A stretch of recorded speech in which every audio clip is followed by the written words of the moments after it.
Hello, ladies and gents. I hope you're ready. It's a beautiful Thursday afternoon for some Tier 2 action. We are starting off the day just right with Comically Large Crosshair taking on Revival to begin the day. First seed versus second seed. Two big names coming in. It is a matchup I am more than excited to. Speaking about me, though, my name is Dort, and I am joined by the always wonderful Moxie. Mox, we've got some great matches ahead of us today. How you feeling about our first one?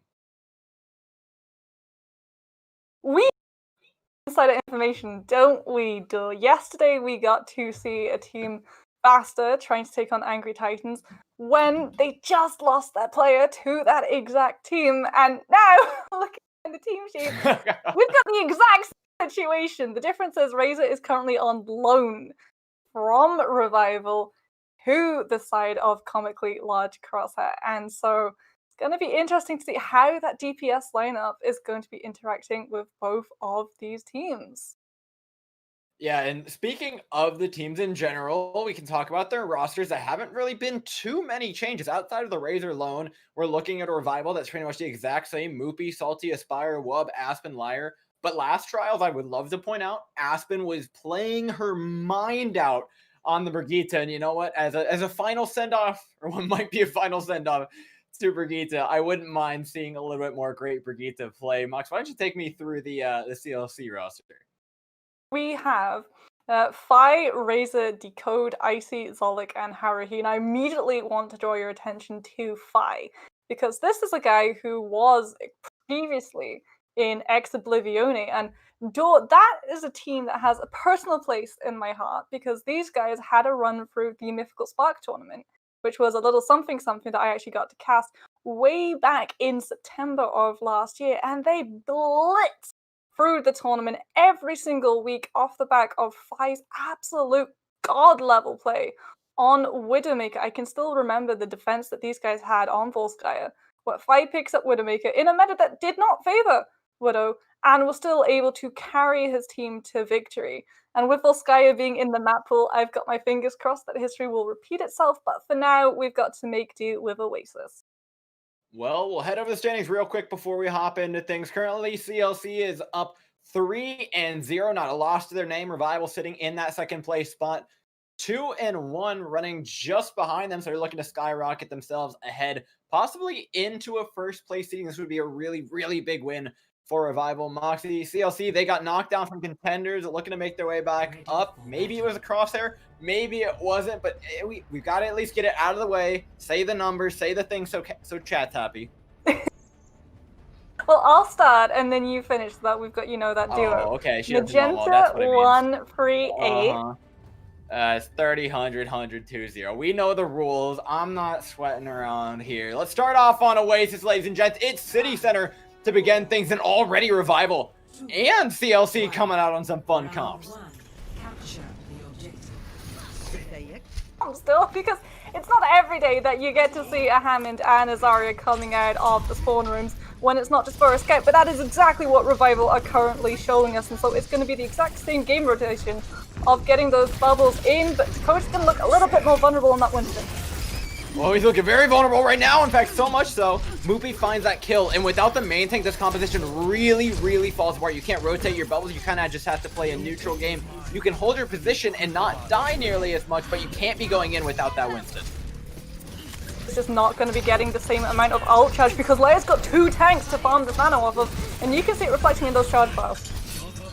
Yeah, Live's already 80%. Two Wubs looking for the right opportunity, but Aspen goes down. That's a huge pick now for them to move in off of. There's nothing to defend the Ana. Wub's going to fall afterwards without the help of the healing packs. Moopy as well. The point immediately flips back over in favor of CLC. As well, so it's going to be down to Aspen to protect that Ana. Not going to be able to do it when you're dead, though, and you will be seeing Revival waiting a couple more seconds before they can probably come back into this recontest. Icy's not quite at that Graviton charge, and Phi does not want to be holding onto the platform for too long. There's no reason to bait out Immortality Field because there's no Batiste on the other side. You can go in with this one and just try and win the fight off that.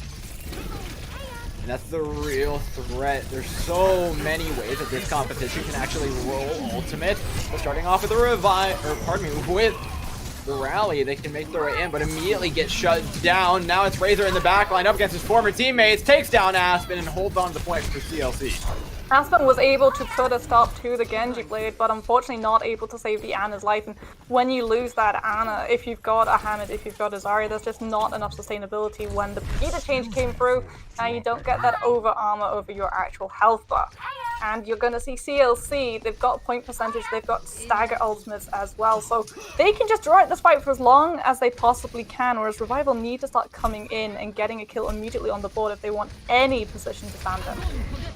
And that's kind of the Winston Zarya guarantee. You can continue to roll the ultimates. We'll see Revival get aggressive with theirs here, but they don't really have much of a way to finish it off. It's a bolt bomb from Fire. You should be scared of. Big Bang connects, and that's going to be a fight one for CLC unless Wub has something to say about it.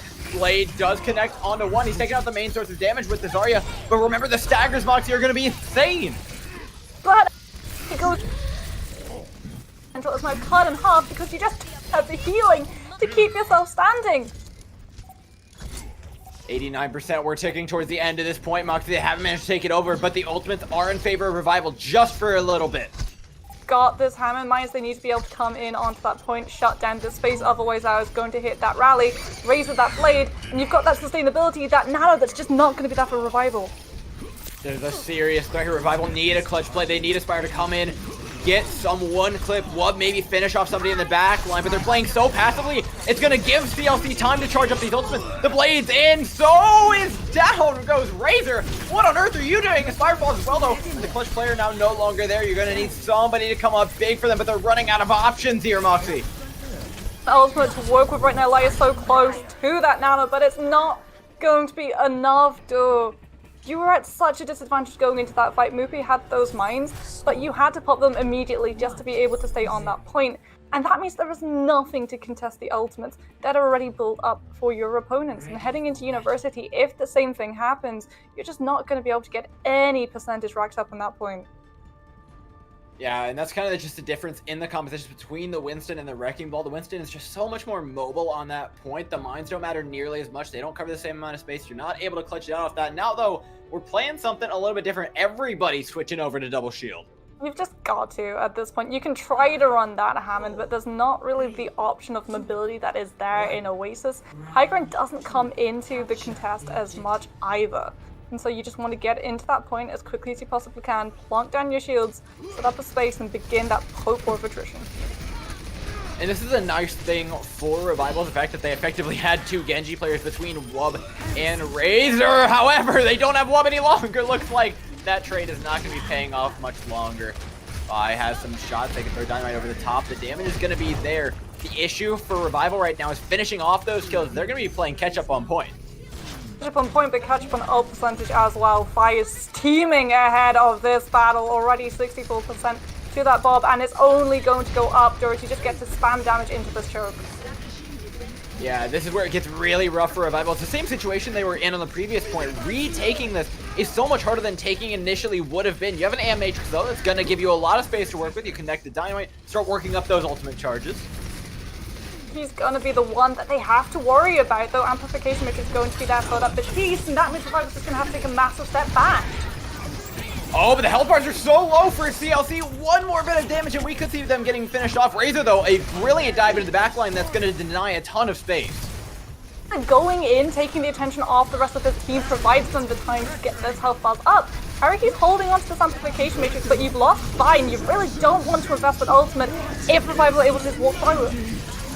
And that's the real threat. You don't have any damage. Neither team has an Ashe, so flipping this point is damn near impossible. You have to move through Icy's hyperspheres with the help of the amplification matrix. They're going to make things damn hard. And with Mupi out of the way, you don't have a main tank. Revival is back to spawn, and this point continues to tick. Will be coming in the favorites in this next fight. They'll have Aspen's Rally to provide them sustainability. Wub's Blade, yes, Mupi's going to be a little bit away from the supercharges for now, but Aspire's got the Bob, and we're seeing it so often, teams putting in both of their DPS ultimates at the same time, so the Blade can get the kills, and the Bob shuts off the exit. It also helps get the Genji in. This is a real threat set of ultimates, but Revival need to budget them. They need to have some ultimates for after, starting off with a Bob. Where's the Blade from Wub? It's not being used, Moxie. They're ignoring the combo, but it has forced CLC off the point. holding onto that blade until Mufi's able to hit those supercharges, and they are charged up now, but with CLC vacating that point voluntarily, you've got prime position to use it. Yeah, CLC were a little bit too willing, in my opinion, to back away there. They could have challenged that, but chose not to. I think they thought the blade would come in earlier. Wub's going to clean up with it regardless, though. Well, to wait for Decode to hit those supercharges, and so you were being very passive. You've identified that you've got 90% of the point percentage on your board already. You just need one fight to win, and you're going to be coming with exactly those 2 ultimates necessary to get it. Yeah, now neither team has their amplification matrix, and neither team has their key ability. Notably, the immortality field is down for both. If Razor can spawn in, come in with the blade, it'd be huge, but that ability's about to be off cooldown. Choke, lovely position, Dynamite right behind the Arista shield, catches everyone on the team, and forces them to take a step back so they can keep a hold of immortality field. And this is the same exact thing that Revival did to CLC. CLC is doing to them now, but they walk straight into the Gravitic Flux. The Bongo's there no longer. Spire gets a frag onto Decode. No main tank. You got to see CLC back off, and that percentage is getting dangerously high, Moxie. CLC actually put in the supercharges in that fight. They will still have the blade. And that's the saving grace for this team, but the only way that they can guarantee themselves kills is if it's off the back of IC's Sigma Flux. The Flux lifts them up into the air, you drop them down. Also that immortality field, you're left already at that 50% below your health bar, and Razor can come in and finish things up. However, you've now got to close the distance. You've got to see yourself through a Bob, and Wub's going to be hitting a blade of his own. Laya can just drop amplification matrix and delay the fight even longer. Well, here's the Gravitic Flux that you mentioned. Did it force out immortality field? No. It's still up here for Revival. No, there it is. They finally popped it. That's going to be the go button for Razor. Into the back line he goes. Straight onto the Ash. The stun, the damage. He's pulled away enough utility. It doesn't matter that he's not shown up in the kill feed. The rest of his team is putting in work, putting this point back over to CLC's side and setting them up for the win. But they still need to get on to this point. There's still one last fight with the Spire going onto the Tracer, sensing that if you can get Wub and Mupi in, Revival can absolutely come back. They can, but they're barely even managing to stick the point over. There is not much in the way of health bars. So they get a touch, Moxie. Oh my god, Aspire was close. Overtime now, though, bound to take over. There may be a fade on the point here, but overtime somehow brought one more. Wub's got the blade. We've got an Arista on point. He's got 2, but it's not going to be enough to clutch it out, Mox. CLC are going to lock this map down. But no immortality field, but unfortunately for Revival, CLC are just too well set up on that point. They've got the numbers. They haven't had to swap their composition up onto those really fast stagger picks like the Tracer, where you've got to build up your ultimate in one fight. Otherwise, it is just going to be tagging onto the point and trying to keep that overtime wick burning. But going forward, I'm excited to see how Revival are going to deal with this matchup, as we don't even get to see the proper replay, the majesty of the Big Bang combo where you grab and then you pulse straight on through. But I do like what I'm seeing from both of these teams, Moxie. Revival's clearly struggling a little bit here, but they've shown compositional diversity. They show they can play the dive. I think if they just have a couple more adjustments there, use their ultimates a little bit more effectively, we could see a team that's very competent on multiple compositions. However, it's just difficult when you're playing into a team like CLC, who is just as good. Remember, this is a Contenders level team. They got dropped out, but they are definitely not out of the running to make it back in quite yet. I'm looking for big stuff in this map. We need to see improvement from Revival. If they stay stagnant, I suspect things are not going to be going particularly well for them in map 3. Ahead of Volskaya as well, you've got to know what's going to be coming out of those gates. It's going to be hit scan, for sure. We're seeing the defensive side now on Volskaya take a massive step back away from choke and instead situate themselves up on that high ground. So when you go for these spam damage compositions with an Ash, you just sit, you scope in, and you rain down absolute hell upon a player that tries to step forward. Dynamite, Viper Fire, everything you possibly can to burn those seconds off the clock. And we'll see if we get to see that in this upcoming map, ladies and gents. We're going to go to a quick 1-minute break before we hop into Volskaya.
Welcome back, ladies and gentlemen. Revival versus CLC. We're hopping into map 2 in just a moment. Currently, comically large crosshair up 1-2-0. However, map 1 was relatively close. Mox, what kind of changes do you want to see from Revival to fix this one on up? Utilize space a little bit better. I think both teams got caught out in University where they played a little bit too passively and they took a big step back when they really needed to press W. And if either of these guys make a mistake like that on Volskaya, you are going to be giving up that point in the absolute blink of an eye. So when you're defending, take the high ground, take as much as you possibly can in delaying these fights because you have the high ground for a reason. That sets your Ashe up into prime position. Just burn the seconds off. All the while, you are doing everything you possibly can to actually set yourself up for the fight that's coming. If you're able to get a dynamite that manages to burn multiple members of the team, that forces the Batiste into using Immortality Field early, and that's when the frontline fight becomes a lot easier for you. That's the real threat, but if Fi comes out on this Widowmaker, we may see some real shit. I know it's attacker spawn, we're probably getting debated here. It's a standard double shield matchup for the most part outside of that, and Widowmaker attacking on this map. It's viable, but not exactly the greatest thing ever. It would surprise me, honestly. Having seen Fi in action multiple times, it would not surprise me if this guy comes out on the Widowmaker. He's got the pedigree to back it up. He's been picked up for the World Cup, I believe the German team. And he will be sticking with it, Joel. That one-tap potential is going to be doing so much to challenge Aspire. So things get really dicey here for CLC. It is all on Fine. I mean, all of it. He needs to get value on this Widowmaker, and they're making a lot of space for him to do that. Already set up in the window. The team taking a lot of damage from Dynamite, though. Remember, without the Ashe, you're going to be lacking significantly. We're looking for that first pick. Is going to mean so much. Fire on the backline. I don't think they know about him yet, Moxie. And comically large crosshair have wrapped themselves around this point like a boa constrictor, and they are not letting Revival step on it. There it is. First pick off the 5. The Genji's on him, but the damage has been done. Down 1 support. Now Revival are playing without a Brigitte stuck in the mini room here. Holding on, not giving away a tick quite yet, but the health bars are dropping mighty low, Moxie. Salty goes down. Moopy as well. Tank line now gone. CLC take over A. Even need to get a pick, it was just the prat. Revival, I talked about it, I said I wanted to see this team take up a lot more space and put a lot of value in the high ground. They completely let it slip through their fingers. Not just from the Widowmaker, but from Icy, who went for a flank on the high ground, and that was when Revival were forced into retreat into the side room because they just did not have any ground left to give. And now, unfortunately, they don't have any ultimates left to give. We're so close to that blade. Just has to hold on a couple more seconds, but you're going to be going straight into a Sigma Flux. Yeah, the snowball potential here is real. Starting off with the Griddick Flux, he sections off one half of the team here. Sigma up, Sigma down, and down go Aspire and Salty on the left side. Razor's in the back line on the right. The rally will be keeping Aspen alive for the time being, but 5 minutes on the clock. The point begins ticking over. The Brig might not even get a touch here as the Accretion rounds the corner, and CLC put up a very, very impressive time on Volskaya. One may have had the blade, but it was just a much harder task for that Genji to successfully use it when you compare what CLC's Genji was coming in with. Razor, he had the blade, but he didn't have to worry about the Sigma Flux. He didn't even have to worry about the Bob. He just got to go safely in, despite the rally being up for Aspen, but that just was not enough when you've got a Supercharger on your side. And now, looking at how Revival really abandoned that high ground, I worry that this team is going to run right into the guys who know how to burn the seconds off the clock, who know when you stand up on that high ground with something like an Ashe or a Widowmaker, you can stop pushes in their tracks with one single pick. Yeah, you want them to hold their space, but instead they shriveled up back into the mini room. It wasn't a good hold, but the attack, they've got nowhere to go but forward from here. And you know what? I mean, Razor's looking pretty good. Revival should think about picking that guy up. Very strong, but Fi is doing an awful lot as well on this Widowmaker, and so if Revival want to be able to walk anywhere past this first choke, Aspire has got to step up to the plate. And it's going to be such a hard task for this Ashe because when you don't have that Mercy damage boost, you've got to connect 2 shots, whereas your opponent only has to hit the 1. It's a real threat. It's one that Fi has been shown on so far, but on defense, you've got to do it for a lot longer. The Ashe can start pressuring out the point. You're not going to have the same amount of space to work with because they have to cower away from those dynamites. We need to see the tanks come up big here for CLC to hold that ground.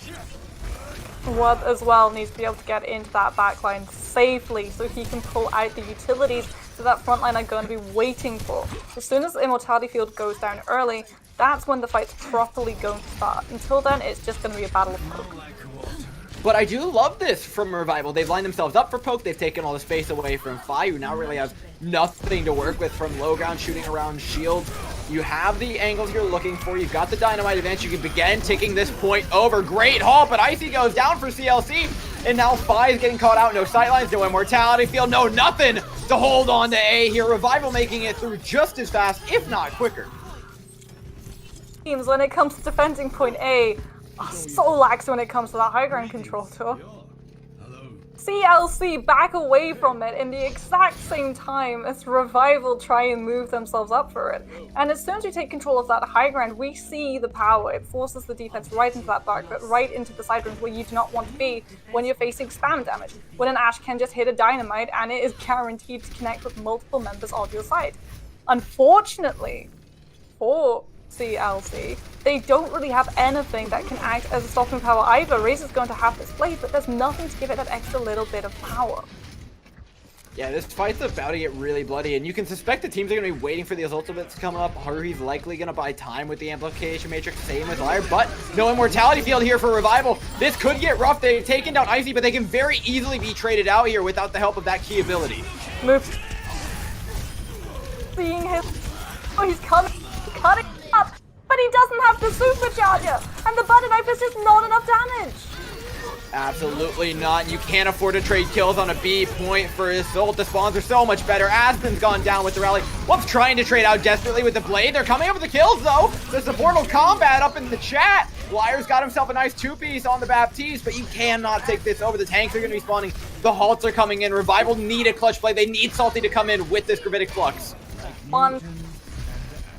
For Lucio just to get back into this fight faster because they know they can still win this one out if that ultimate comes online, and it does. It's in, 4:30 on the clock, and you need this one to count. This push is taking forever. You've lost Lub. You're slowly bleeding out players, and you can't afford to be taking these trades. Wrecking Ball back in on point, making their life a living hell. Now they're not going to be getting ticks for a very long time. Moopy's at 1 HP, and this push is starting to putter out Moxie. A gamble investing that many ultimates in a push that early, and Joel, we are going to be feeling the consequences of it in that time bank for the next couple of fights to come.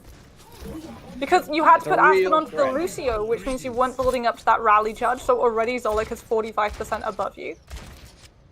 Salty just used the Sigma Flux. You're happy that Icy had to swap onto the Hammond, otherwise he would be looking at the exact same discrepancy in the ult bar.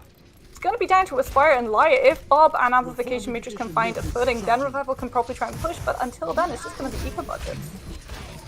You know what? They can hold this choke for a while, though. They can sit here in the double shield, the neutral, and just chuck dynamites in and grab that percentage right back up. They're committing to it, though. And Matrix and Bob, everything in the kitchen sinks into the backline here. Razor even has this blade online, looking for the backline for the right opportunity to use it, but it's not going to arrive until the halt comes in. Spots out the Ashe, spots out Liar, low on the Baptiste. Decon down, though. It's now or never. Razor needs to come in with this blade at some point in time. Still has. She is. He's able to go. Now you're forcing where you've got to use that blade.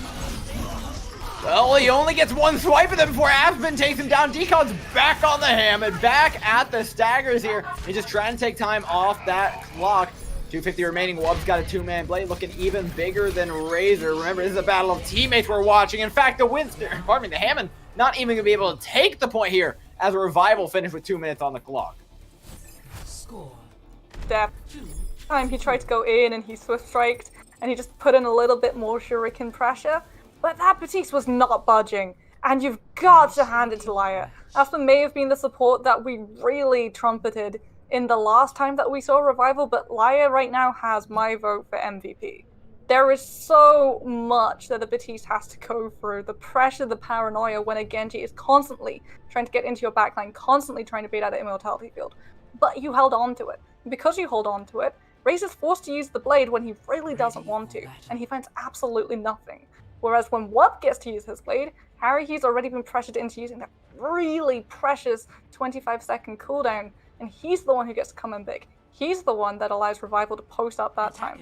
You know what though? Wub may be playing the better Genji right now, but CLC have the better time bank. They're back on the Widowmaker to do it. Do you think Fi has the same amount of space he did last time on the defense, or do you think they're going to struggle yet again to try and hold on to this point? Down to who's able to hit that first shot. And something that I really want to see both of these teams, not just CLC, on their defense is use that high ground for the Ashe, for the Widowmaker. The Genji is not going to be able to close the distance in the first couple of seconds, so you will have an opening to get your first shot. And Fi is going to be trying to hide himself around in this hallway, but still sticking with the high ground, still trying to get that first shot in. But unfortunately, now that you're only finding shields, you've allowed Revival easy passage into that side room and up onto the high ground where you should be standing right now. And this is effectively a free pick, right? You're playing without one of your DPS. You might as well be playing this game 5v6 with the Widowmaker taken out like that. The Widowmaker's just not going to find any value. You're only going to be shooting at shields, and now you can see CLC already backing up. It's the exact same as the last defense. Oh, but Five's getting creative with the angles here. The Sigma Shield, though, doing a fantastic job of just zoning it away. The same exact rotation we saw on the previous attack, keeping the Ashe on the high ground for just a moment. The challenge Fi, who's now stuck on the low. Razor looking for a way into the backline, knows they have to be the difference maker. The Sigma's way out of position. They could look to take advantage of this. Five's down, but they weren't doing much regardless. If they could take care of one of these players, they could find a way back in. Salty's dropping low, but there's no focus here from CLC. Couple more seconds with this amplification matrix, and that's enough for Razor to build up the blade. Razor's got the blade online, pops it immediately to follow up. The Gravitic Flux slices through. He should be getting at least one more following this. Has plenty of damage to do exactly that, but isn't able to. The Rally of Aspen keeping them alive. They can look for a re-engage off the back of a Wub. He finds one, a second. Anything you can do, I can do better, he says. Puts even four just to show off and take over A. Is it to his name, though? It's a dry blade besides the Rally on his back. And that means that Revival are in such a good spot to snowball this into that point B. They're going to have Supercharger. Spa's about to hit that bob. Salty's going to have Sigma Flex to get them all nice and low and force Haruhi into investing in Mortality Field. This all falls down to CLC ending this fight before this attacking side can get close enough to touch that point. Fi and Razor have to come in huge. Absolutely, you need to be able to capitalize on these ultimates, but all these ultimates do are give you a little bit more sustain. The real threat in this lobby right now is Salty with the Gravitic Flux. Code's actually using Superchargers a little bit early to try and make sure that Revival just do not have the time to muster their forces where they want them to be, but they've still got the ultimates that CLC are lacking. And now that the rally's out, that's charge for the Bob. In goes the Gravitic Flux as well. CLC beginning to clean up. Good block on the accretion. They're going to be keeping that one going on through. No Immortality Field available for CLC anymore, but they're looking for the re-engage. They have the numbers advantage. Razor just needs to get those Swift Strikes going into the backline. Immediately onto Liar. No Immortality Field to keep him alive. The Baptiste distraction, no longer healing the team, will be going down. OT ticks over, in Revival are not going to be seeing any more of point B. I think that Supercharges before the fight properly started was huge. Because Revival's ultimates, they may be powerful. Sigma Flux is going to guarantee that you pull out that Immortality Field, but you've actually got to be in a position to use them. And when you drop Supercharges and there's only 30 seconds left, the attacking side is going to want to actually walk into the damage when that Supercharges is up, and risk losing someone before the fight properly starts. So you bought yourself 10-15 seconds off the clock, 10-15 seconds that Revival cannot use to set their Sigma up for the Flux, and so when Flux comes through, it's an absolute flop. Ready for battle. Now it's up to CLC to match that, though. Given that they got the first point tick, this isn't necessarily some trivial task for CLC. Yes, you have more time than you did last, but Revival know what you're coming out with. They know there's likely going to be a Widowmaker, and there's no way, Moxie, there's got to be no way that Revival give them the same amount of space they did last time. We didn't want to see CLC give up that high ground, and that was exactly what happened. if Revival are able to identify and put much more faith in that high ground where a Spy can just sit and lob damage after damage after damage and dynamite after dynamite after dynamite, then you are going to do such a good job at burning off these seconds, because that's what you need to do. There is 4 minutes and 20 seconds available for this team. You need to have a delay tactic. If you just let them walk straight onto that high ground and right onto that point, you've already lost Volskaya. Do they back away into the mini room again? I've got to say, Mox, it has to be no. They have to be playing smarter than this, but Fi looking for the same exact space, playing very passively. They know how much time they have. They know they can take this one through methodically. I see he's trying to make space onto the high ground here, and they're separating away their double shields. This is very dangerous. Oh, but one goes down! Vi gets free space in the back line now. Can start working down those health bars, looking for the Baptiste. Immortality Field's been used. Oh, Lord. It's a shooting gallery for this man. Knows exactly what it can do. Eyeballing the Baptiste down to half HP. They're carrying back into the mini room. Nothing to contest this Widowmaker outside of his fire. And a little bit of damage. Razor's got a beautiful deflect on the movie. Amplification Matrix used. Good halt onto everybody. Fi's just running circles around the roster of Revival right now as CLC burn them out of A. Players drop the amplification matrix by taken out of the fight, and the crossfire that CLC have been trying to set up is completely collapsing.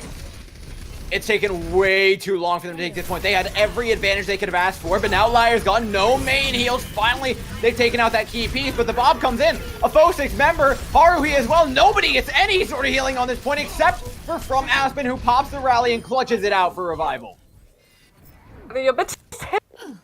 Spy is trying to go for the grapple kill, but isn't able to find much of anything. And now we are going to be seeing Revival just trying to keep this team away as much as they possibly can.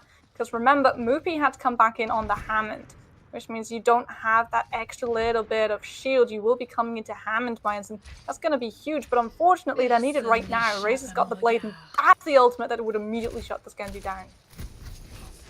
Very, very scary blade. They know he has it though. Look at how passive Revival are playing right now. Everybody in the mega room, the ticks are going to go over. Wub is very, very low. No deflect to his name. Sigma's out of position. They could look to collapse on him should they choose to. CLC have options everywhere around them, but Moopy on the ham's coming in. Will have mines for the point. Wub pops the blade immediately, but it's not nearly as bloody as the others. Razor's trading him out the back line as well.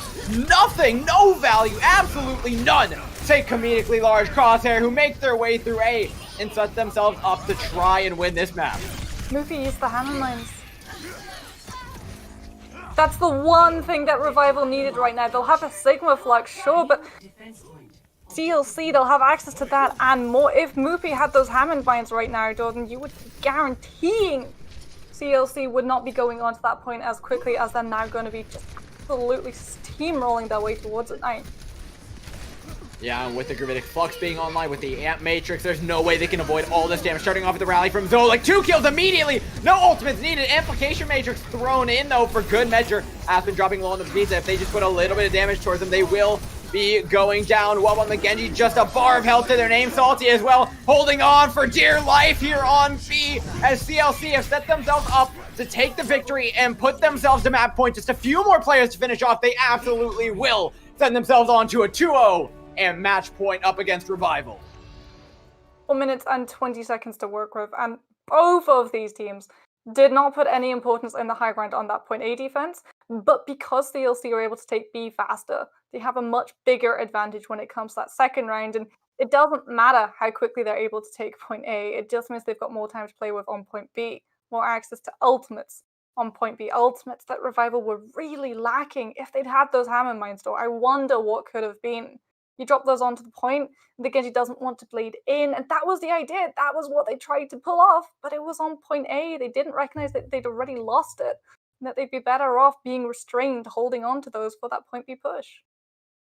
Yeah, I mean, it's kind of the classic conundrum, Moxie. No one really wants to have to play for that draw. Revival are going to get too big for their britches for it. And now we're headed over to Hollywood, which is a map we haven't seen in a while, but I am ready for a lot of fun. Before we head over there, though, to the Land of Stars, it's going to be a quick little break for us while we get a couple things fixed up for you guys. We'll see you in a bit.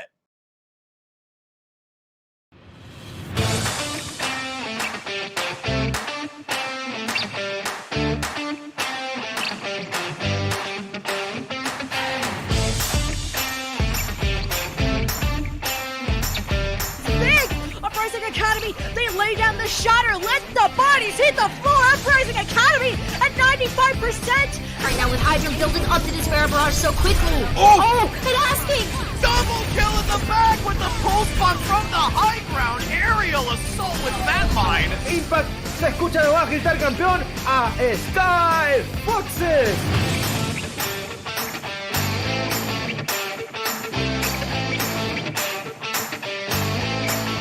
Holy cow.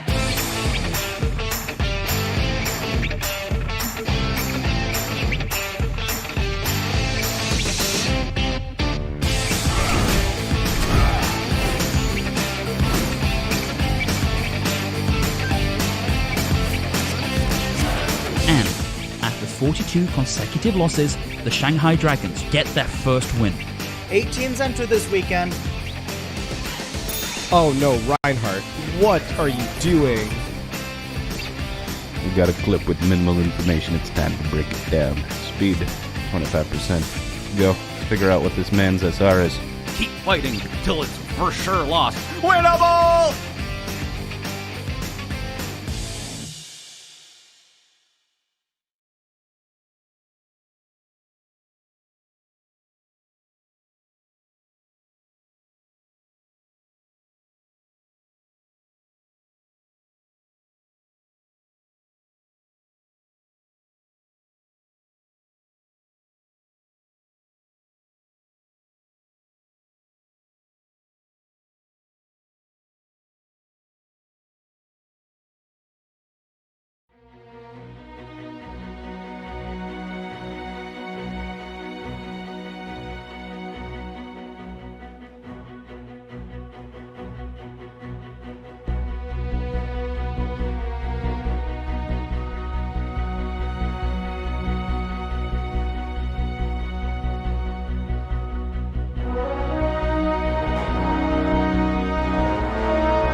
So you queue up for Overwatch Ranked, only to be greeted by this, which then leads to this, and oh no, Reinhardt, what are you doing?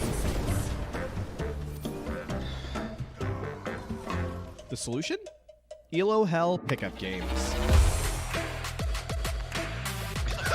Hey, you know what? Just Oh my god, it's huge! Oh no!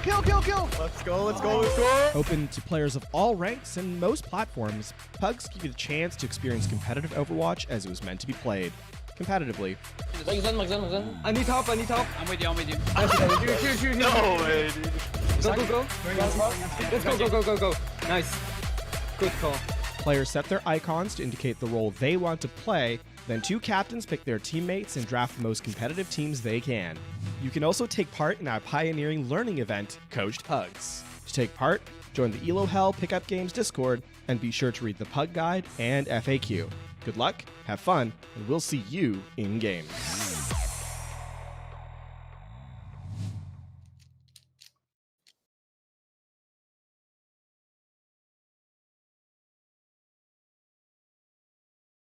So I do believe we're back. I think we are. Thank you, Mr. Producer, for giving us a heads up.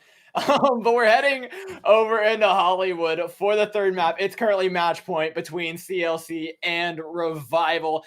CLC have been looking really solid. Revival have not quite fixed their issues from the first map still, Moxie. They've got a few things they need to work on. But if there's ever a map that's going to be an exciting one to see a player like Fi on again, I think it's got to be here at Hollywood. I mean, if there's ever a map where you're going to be punished and not putting value on high ground, it's Hollywood. Let's be honest. This is basically, if you don't have a DPS parked up on that first ledge, if you're a defending side, what are you doing? It's the best place to be. You get to get a chance at that first pick, which immediately, if you're able to successfully secure it, just puts a stop to the attacking side. You get to spam damage, build up an ultimate, and that means if the attackers actually get onto point, if you've got a bob built up already, you just send it in and they scatter.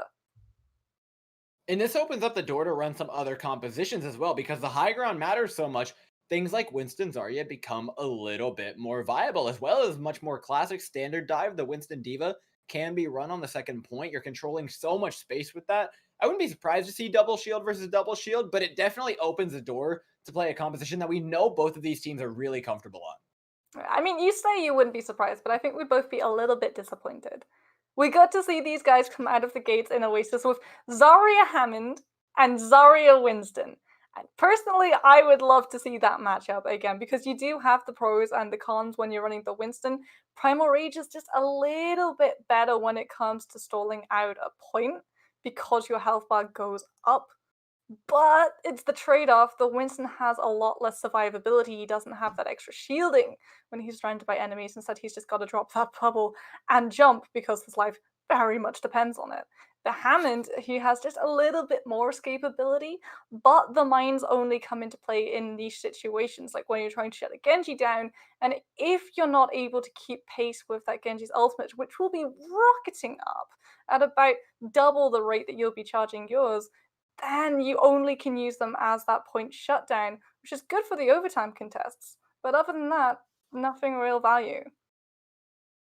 Yeah, and with the dive, we can also talk about other picks they have up their sleeve. Fi has obviously been a nut on the Widowmaker. Razor has been playing a very, very consistent Genji. I feel like him and Wub have been going especially toe-to-toe. We talk about how these teams have been playing correctly and misplaying Revival specifically, not holding on to ground, not trying to contest too much while running double shield. Obviously, they can try and contest that to fix this in this upcoming round. But are there any hero picks that you think they could go for? Is anybody on the team particularly struggling in your eyes? Not really. And that, I think, is the worst thing as a color caster, seeing this team not put faith in the high ground. Because if they took that high ground, we know Aspire would hit their shots. We know that what would be doing just enough of a job to keep Fi off their back to play that guard dog Genji. And Aspen and Lyra, this is a backline that you want. Every single tank duo would be begging for if they could have access to, because that Brigida is so good with the shield bash. Her rallies have been on point, and Lyra is doing a very good job on that Batiste with Immortality Field, only putting it in when absolutely necessary and not being baited out of it when it's not an ultimate. The one place that these guys are falling off on is identifying where to take a fight. Every single time they push themselves into a side room door, they open themselves up. It's a domino effect. You don't have a presence in the fight. You can't control the tempo of it. And when you sequester yourself up in that closer quarters of a space, in a spam damage composition, the only ultimate you're going to be able to hit faster than the other side is Amplification Matrix. And if you can't find anything with that, you're done for. Yeah, Revival have been really kicking themselves, but I think a lot of that comes down to the tank line. Hasn't necessarily been holding their ground the best. I think the shield placement from Wub and Moopy could be significantly better. CLC opened the door to getting beat out by the Sigma if Fi continues to play on the Widowmaker, but even when on the Widowmaker, it's the Genji finding picks in the backline. Then it's Razor cleaning up. And then the second they don't have a Genji, Vite starts popping off. The supports can do all they want, but if the tank's not making space correctly, I think we're going to see this difference continue. CLC, that's where I think they're really shining, though. Their tanks are consistent. They're taking the right amount of space, and they're using their ultimates incredibly effectively. Setting up that crossfire, it was almost deadly on their Volskaya push. It was the reason that they were able to land themselves 4 minutes 20 seconds to work with in that next round. And so we're going to get to see something a little bit... Well, they're an attacker's spawn. I wouldn't be surprised. I would love if they come out with this door. When you have that Reinhardt, you are really guaranteeing yourself to run that Lucio, otherwise you just aren't able to get him in position fast enough. And there is going to be a little bit of team play with Razor on that Mei. You can wall them up, Decode can charge them down. But it's Revival that we can look at right now for sure. Guaranteed to be coming out on vanilla meta, double shield, Genji Ashe, Brigitte Batiste. And I want to see Aspire up on that high ground. I want to see Aspire taking the bull by the horns, using what the map gifts you to give yourself a leg up in that fight against Vite. Man, all CLC wants to do is just give me hope and then take it away. I would have loved to see a little bit of brawl, but no. It's double shield, 5 on the Ashe. It's a pure mirror matchup. Everybody knows how this one goes down. You're looking for the Hall combo. You're looking for them to take control of this high ground. A good one to start off. Regen will connect. Dynamite, however, did not. That's going to prompt CLC to move forward. Now that they have a bit of a health bank advantage, start chipping away here at the space that Revival have been trying to hold on to so dearly, but not doing so effectively. But look, with Aspire on that high ground, you are already beating Fire in ult charge, 30% to that bob, and if you're able to hit that first, it's definitely something that's going to be sounding the retreat for CLC. But the high ground's already been taken by CLC. Look at how much they've just dominated up here. Salty, what are you doing? What on earth made him think he was allowed to do that? Walks up, no immortality field, no nothing, tanks down, so is the point. Revival off the back of one man have gifted CLC point A. It was like they realized that they just walked away from high ground, remembered that it really is an important component in a defense, and then tried to erase their mistakes simply by walking forward. But when you don't have that team play, when you don't have immortality field to bail you out, the Sigma is just not going to be able to stand on his own. Now that you fed yourself right into the grinder, CLC have spread out your Sigma and turned it into ult charge. They've got amplification matrix, they've got control of this main road. The only way Revival are going to be able to set themselves up on this defense is if Laya drops his first. Revival actually are still ahead on a couple of key ultimates. Most notably, Wub's Blade is 30% ahead of Razor's. That's huge. That's the one thing that Revival have got to rely on, but actually he's been able to hit that Sigma Flex first. It's the Flux, but Aspire hits the shots. Fi goes down. In comes the Blade from what? Easy peasy lemon squeezy here for Revival, holding on to that choke point and B. But now, if you're Revival, you've got to be able to identify Aspire should be getting up onto that high ground. Do you know what? They're going for a high ground, but this isn't a high ground we tend to see the defensive side go for, Doc. They want to go aggressive, they want to touch up those ultimates, and that's exactly what they're doing right now. You know, I'm not certain about throwing in ultimates for this, but they're definitely getting a lot of value from actually just being up here. They've got ultimate charges, they're going in, good Hulk, Gravitic Flux combo, plenty of damage being thrown in, Immortality Field's been forced out. Wub is one twist strike away from far too much value. Ever with Moofy going down, you've got to go on the back foot if you're Revival here. You've got to try and get out as quickly as possible, but that is just not happening, Durin, so it's becoming those duels. Try and build up as much ult charge before you go down as you possibly can, because CLC were able to break that really aggressive hold off of the back of a rally and an amplification matrix. They've still got their win condition to take forward into this next fight. They'll have the high ground. Fight's got a bop that you can use to just shut down Revival when they try and come out of this doorway, and if that fails, you can just send the Genji in with that blade with the supercharger behind his back. Yeah, I said it during the fight, I'm going to say it again here. I don't really like their use of ultimates during that. It was way too big of a commitment. They used everything. Now to master disadvantage is going to be the bop thrown to the back line. Aspen being 1v1 by great cleanup by the DPS of CLC, effectively assassinating with the Omnic. And now at a one-man advantage, they can look to take space, look to take down these tanks, who are all out of position. Wub, though, trades out fine. Now without Nash here, make their way in. Good deflect by Razor, keeps himself up and takes down Aspire, cleans up one more, and CLC set themselves up to finish off B. Aspen went for the hero play, tried to shield bash the Bob so it doesn't connect with the rest of the team, but you put yourself into the danger zone, and the Brigida was the one component Revival desperately needed. That was the only thing that could provide any sort of shutdown for Razor with that blade, the only bit of CC you're running into, and now you're not going to have the rally charged up. Whoops, blade is going to be so fragile. Oh, you don't have a Sigma, you don't have a rally, you don't have much of anything here. CLC are doing a fantastic job of rolling this map with their ultimates. In fact, they're going to lap their way around to a couple more and maybe even hold off this push from Revival. But Revival will have 2 DPS ultimates to play with, and we know how devastating Blade plus Bob can be. That's going to be the stopping power that Revival need. If they win this fight, they're going to be able to provide Salty the platform to build up to that Sigma Flex, Aspen the place to build up to this rally. When they won the fight already, they only had to use the M-Matrix, Moxie. And that means Moopy's going to be able to hit that supercharger to give Wobb's Blade an extra little bit of fight. Zolic's using the rally just to try to get CLC safely out to make sure that they don't feed the Orisa that little bit last bit till supercharger. I mean, you've gotten yourself at least that much, but you're still at an ultimate advantage. You need this amplification matrix to find a kill. And Moopy goes straight for the backline on Orisa. Not sure where he thought he was going. Was trying to clean up with the blade, make it the equalizer. Can't even take down the Baptiste, though. Does with the help of Spire, who gets 3 in the fight. Salty with the Gravitic Flux holds it down, and Revival hold on to point C for now. But for how long?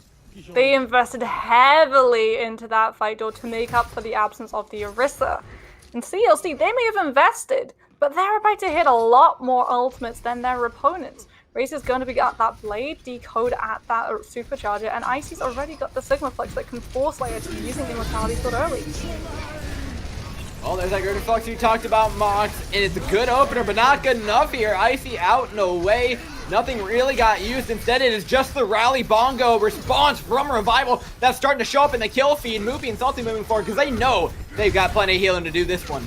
Again, Laya does not get baited into using Immortality Field too early. He knows if he does, Race is going to be coming in with that blade to finish off the kills.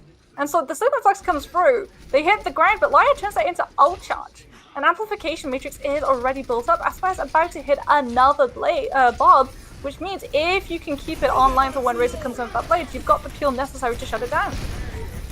Yeah, you've already got the amp matrix popped though by Liar. We're playing a little bit of Ring Around the Rosie here, Moxie. CLC have gone all the way in, around, downtown, into the back line, and now they own this space. Revival playing from the attacker spawn, but it's still a pretty good position for him. Diakon makes his way up the sideline, dropping incredibly low. Good kryptonite grasp, keeping alive, but it walks straight into the Gravitic Flux. That's guaranteed to be finishing off CLC. That beautiful time make they had, Moxie, I mean, it's not looking nearly as good. They will have 4 ultimates to try and break this hold, but you're also going to be taking a massive amount of spam damage before you even get in towards that payload. And Haruhi can't turn it into ult charge because Amplification Matrix is already charged up. Revival can identify this. They can just bleed out ultimates from this team, walk backwards, and then engage with a blade of their own. I mean, as you say it, they just back away, proven pacifists, these guys. 1 minute on the clock. That's just enough time for CLC. In fact, just enough time for one more fight. Whatever happens, it's going down now. Halt into the blade. One looks to clean up, but immediately gets taken down by Razor, who's in the back line, doing it with a blade of his own. These two just continue to go at it on the Cybernetic Ninja, but right now it's Razor getting the better of them with 40 seconds on the clock. They're approaching the end of the map. They need to avoid overtime right now as the ball is going to go in for the touch. Try and get in. Aspen falls immediately. Moopy, the health bar getting lower and lower. Beautiful halt by Decod. The health bar so close, but a great immortality field keeps Moopy up. Salty as well. 20 seconds until they can proc overtime, but it doesn't look like it's quite going to happen. Aspire gets a touch on the point. Amplification Matrix used, and they're doing everything in their power. Moxie Revival might just force this one over. Lai is using Amplification Matrix to heal the team rather than do damage, but it is not enough, Door. One ultimate will not be able to keep everyone alive because he was trying to heal the rest, like the entirety of the team. Split focus. CLC were doing a very good job at just turning those staggers into little pocket fights where everyone from the team looks at one person, you remove them, and then you move on to the next one. And one person trying to keep an entire team up is going to do far less than 6 people focusing one person down. And most importantly, Moxie, they got it without proccing overtime. They're going to be getting another push here on the map at bare minimum. But more importantly than that, Revival have to finish the map, which you and I know better than anybody else, in double shield, that is not an easy task. Revival, unfortunately, their defense came alive right at the beginning of point C, where you have access to the high ground, where you have access to all of these line of sights to just spam damage in if you win a single fight. However, that is an advantage you were gifted in Hollywood right from the get-go.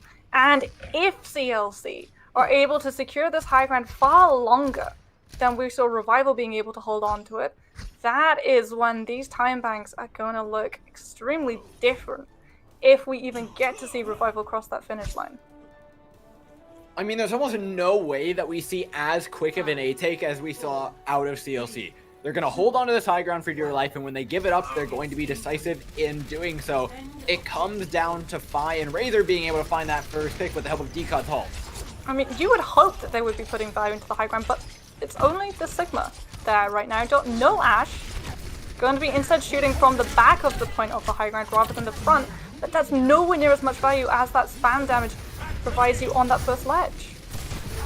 Yeah, and look at how willing they are to just give this one away, back up into the stairwell. Wub gets high ground, so do Revival, but CLC haven't given anything up while they get here. They're trying to hold on to this middle ground, though. Yet again, making a similar error. They're forcing out a mortality field. Good to flag it onto the Dynamite, make sure no value goes in onto that. This fire cleans up the first onto Fi. No damage threat, no more Dynamite. The amplification matrix out from Revival, and they're throwing everything at this one. Good accretion, though, onto Wub. If they could just finish off that kill, it'd be huge. Razor's already got a blade loaded in the back line. Takes down one, takes down two. He can continue to swing and clean up this fight, clutching it out for CLC.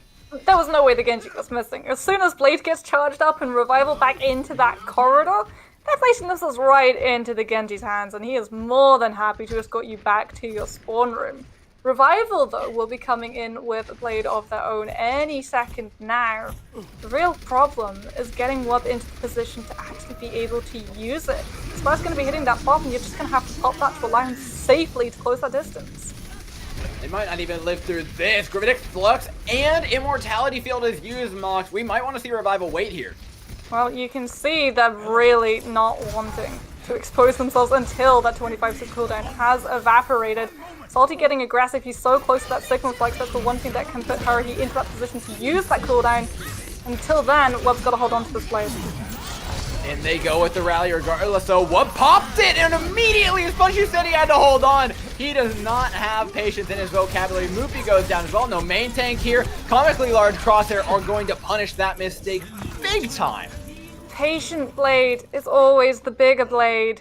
You've got to wait for that Immortality Field. If the break is still there, if there's too much CC, you just can't go in with that Blade knowing cooldown's there.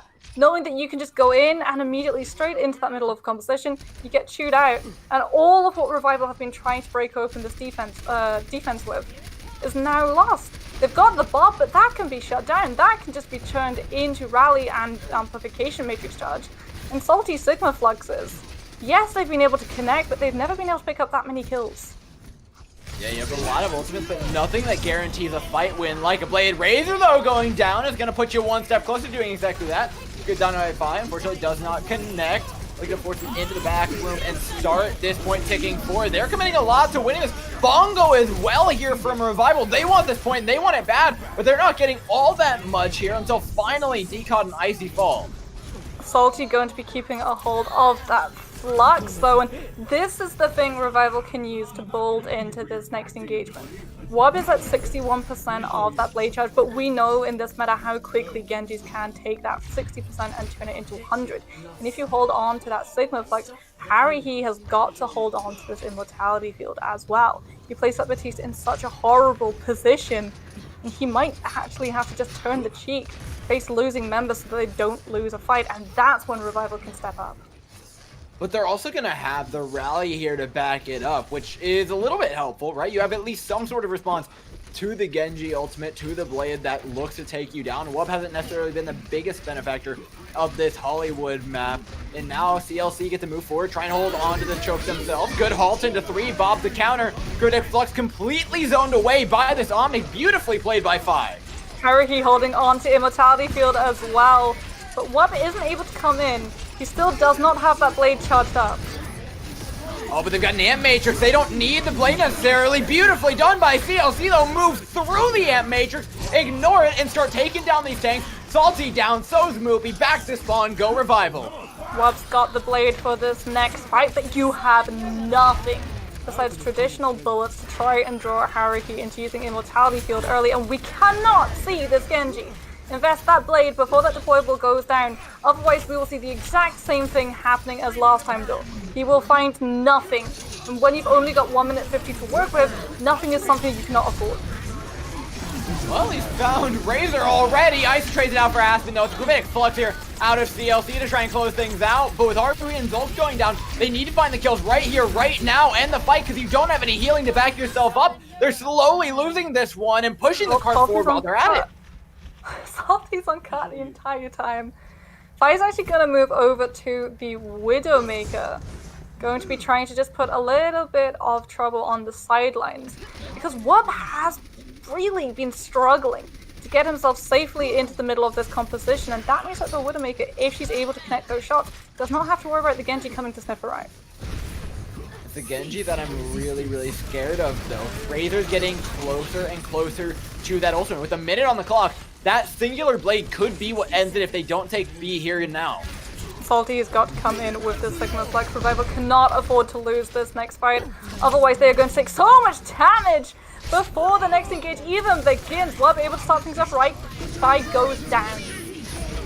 Gravitic Flux to follow up. They're looking like they could take B here with the Bongo to help that damage on out. Razor moves into the Immortality Field to keep himself alive. Uses the blade even here. It needs to be big, or else this is a massive waste. Icy comes in for the cleanup. The support's looking even lower right now. Movie looking to go down on the Orisa. Not quite, but CLC have stabilized. And we said it. Revival, that was a fight they could not afford to lose, because now with 19 seconds, you're trying to mobilize a double shield composition into a place where you're going to be safe enough to get ults off and not be punished. Salty's onto the Hammond just to try and tap onto this payload, but that sets up everybody on the side of CLC to just come in and walk past you. And now onto the Reinhardt. That damage is even harder to move in on. The blade is immediately going to walk into a ton of damage from Decod, who charges out of the room, leaving his lone poor Baptiste there to die to Wub. Down go both the supports. Revival may just get to catch a little whiff of C.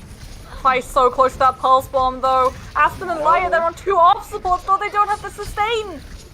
Salty 1 versus 2 up against the DPS. No heals up against a massive health bank. Razor so low. Just shoot the man a little bit. He doesn't go down. It's Lyra on the cart for victory, but no, OT ticks down. And CLC come away with a huge win versus Revival, setting the statement of the night with a 3-0 win. And that takes them, I believe, to 4 wins in total, though this team remains undefeated. Revival did a really good job at certain moments, but the fact that they just did not put value into places where you really should be leaning into your defenses came back and bit them right where the sun don't shine. You've got to ask yourself, if you'd had a little bit more time, if you'd been able to secure yourself the high ground, if you'd gone for those 1 versus 1s with the sniper, the Ashe versus the Widowmaker, or the Ashe versus the Ashe, and won, then you would be looking at a blistering pace through Hollywood. But instead, every single meter that you were able to eke out on that cut came off the back of ultimates that take so very long to charge up. And I feel like you mentioned, the big difference was definitely in the defense. The Revival on their attacks looked pretty good. They looked pretty convincing, making it most of the way through B. There is a respectable push for a double shield. It's just that your defense folded so many times on so many points. It gave away so many critical moments.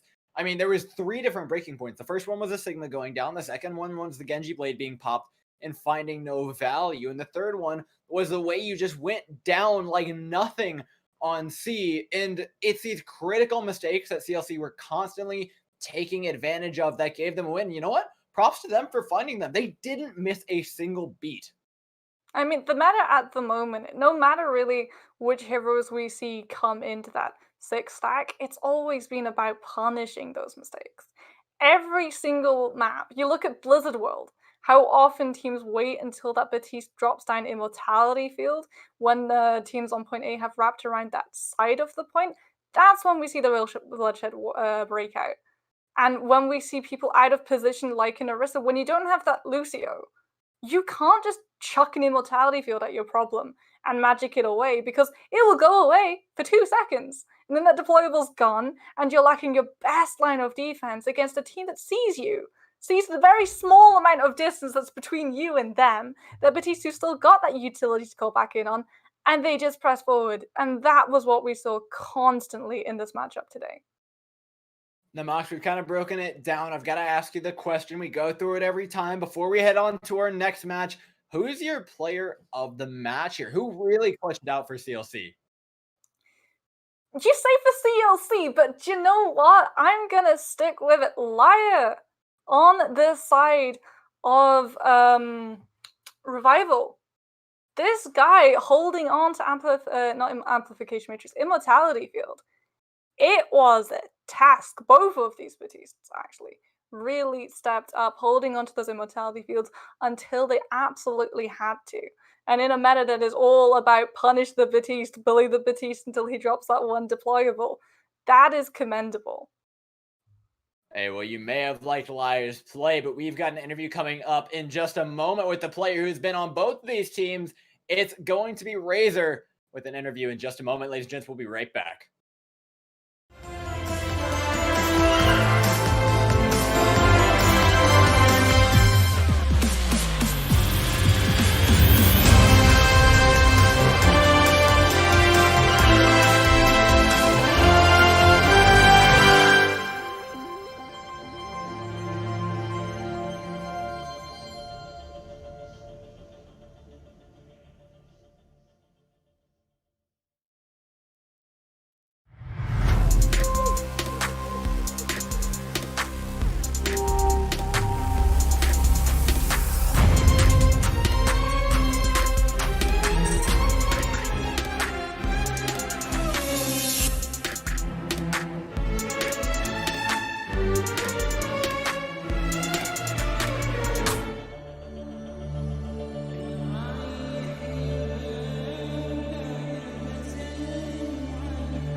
I promised you guys a quick break. We are back with our interviewee. It is Razor from the winning side of CLC, or from Revival. Maybe a little bit of congratulations on the victory. I'm sure it felt a little bit weird beating out Revival, but you played out of your mind. I gotta ask though, what was it like going up against your teammates like that?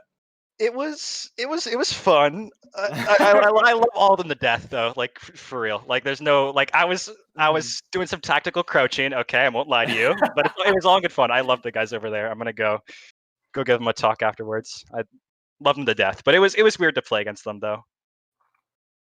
Do you think then, it being from your old team, that sort of influenced your knowledge of how they would play? It's been a hot minute since I've played with them, and they've gotten some new components. So maybe for some of the players, like Aspire, I've been teammates with them since like November of last year, like October. But like not really. A lot has changed since then, so it's like nothing I could really go into with it. Yeah, we saw them struggle a lot more on defense than attack, and you guys were making really creative pushes using Fi's Widowmaker in different places as well, putting a lot more priority into the higher ground. At what point did you feel like you had a serious advantage on the attack, or did you feel just as strong on the defense? We just walked up, took the space. That was it. It's pretty simple. We just walked in. Sometimes W is the right option. Mm-hmm.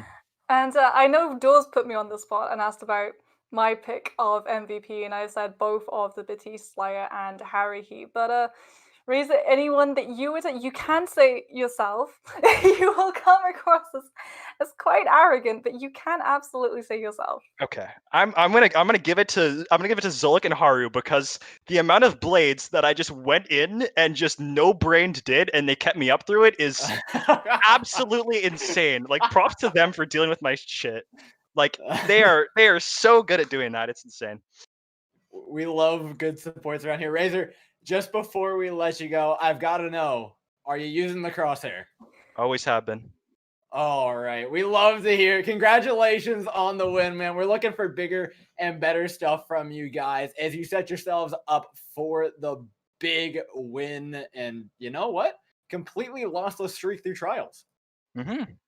It's been good. One more tomorrow, and we're golden 5-0. That's the plan. One more. We'll keep an eye on you. Thank you so much for popping in for an interview. Thank you.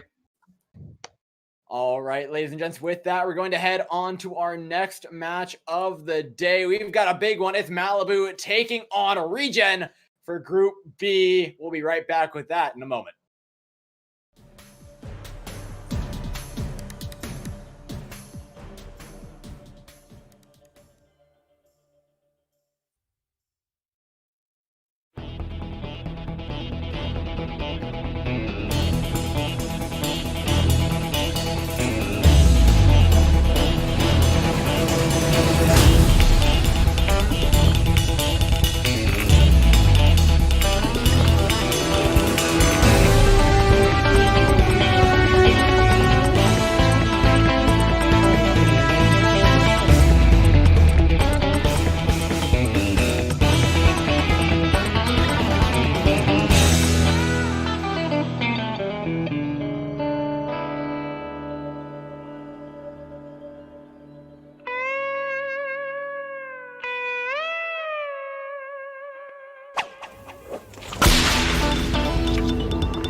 The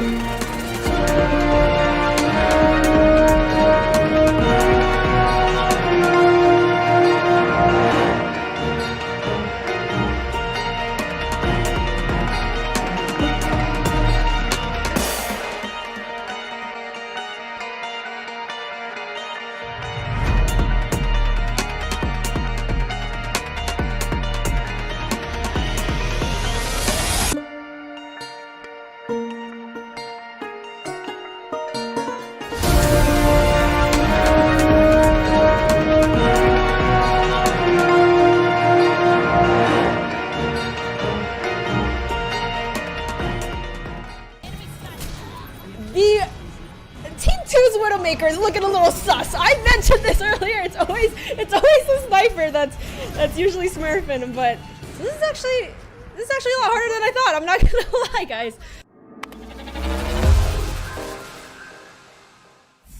Hey guys, Fran here, and today I'm going to be playing Spot the Smurf. So I'm given a game here full of diamonds and platinums, and one person on each team is actually secretly smurfing, and it's my job right now to find out who it is. So, we're gonna go ahead and just get this gameplay started. I can bet you guys that I can probably find it within the first minute. The first round I probably can find both smurfs, but you know, I'm getting a little cocky here. I don't know any of these players, I don't recognize any of their names, so I'm going in blind. I'm really excited. I have a feeling it's probably gonna be the snipers. Dude, everyone always knows it's a sniper smurf in lower ratings. It's always the Widow player that has a private profile, bronze border, but we'll see. We'll see here. So right now, Team 1 is running a... That's actually a really standard comp. That's meta right now. And then Team 2 isn't running a meta comp at all. So it's gonna be hard to find who's smurfing on Team 2 when they're running kind of like an off-meta team comp. But Team 1, since I played this comp a lot, I can probably tell. So far, no indication though.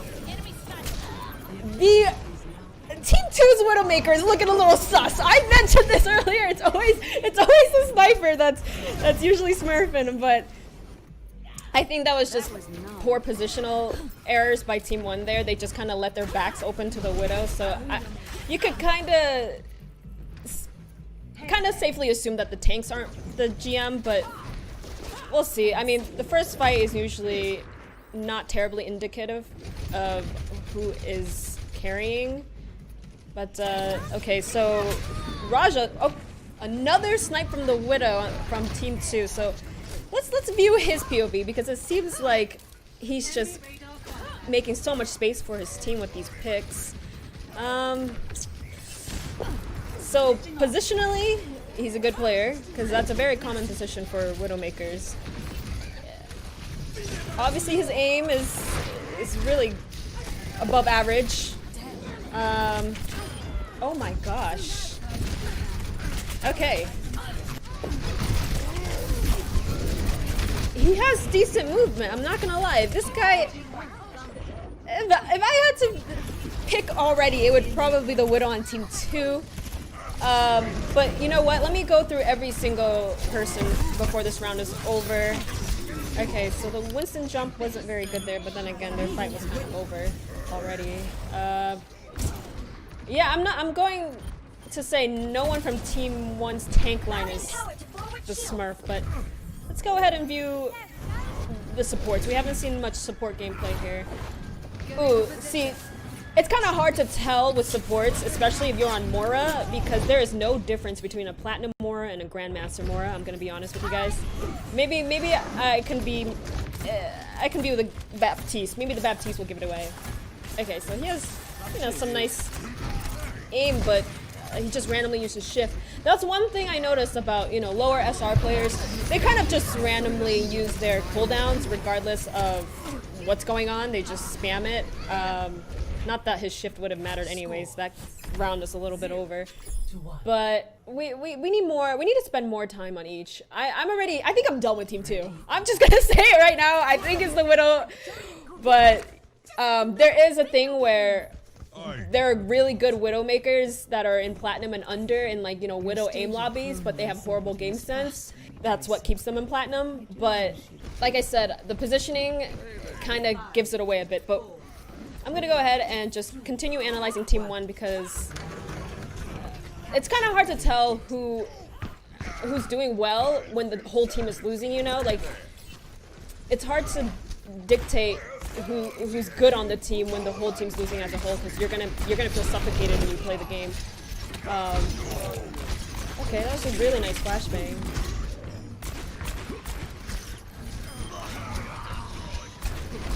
This guy has really good aim. Wow. So one thing I definitely notice about players in Diamond and Under, a lot of them actually do have great aim, but they make really poor decisions and their game sense is a little off. Another thing that pretty much differentiates between a higher rating player and a lower rating player is actually the use of the map and structures. So you can just tell by if they're just standing out in the open, blowing cooldowns. They're probably not in Grandmasters or higher, but sometimes a Diamond can actually out-aim a top 500 player. But that being said, I'm starting to think that McCree actually might be the secret Smurf. Because he does have really good movement, and I mean, I'm assuming he has a good shot calling, since it seemed like he did call for the bubble there for the high noon play.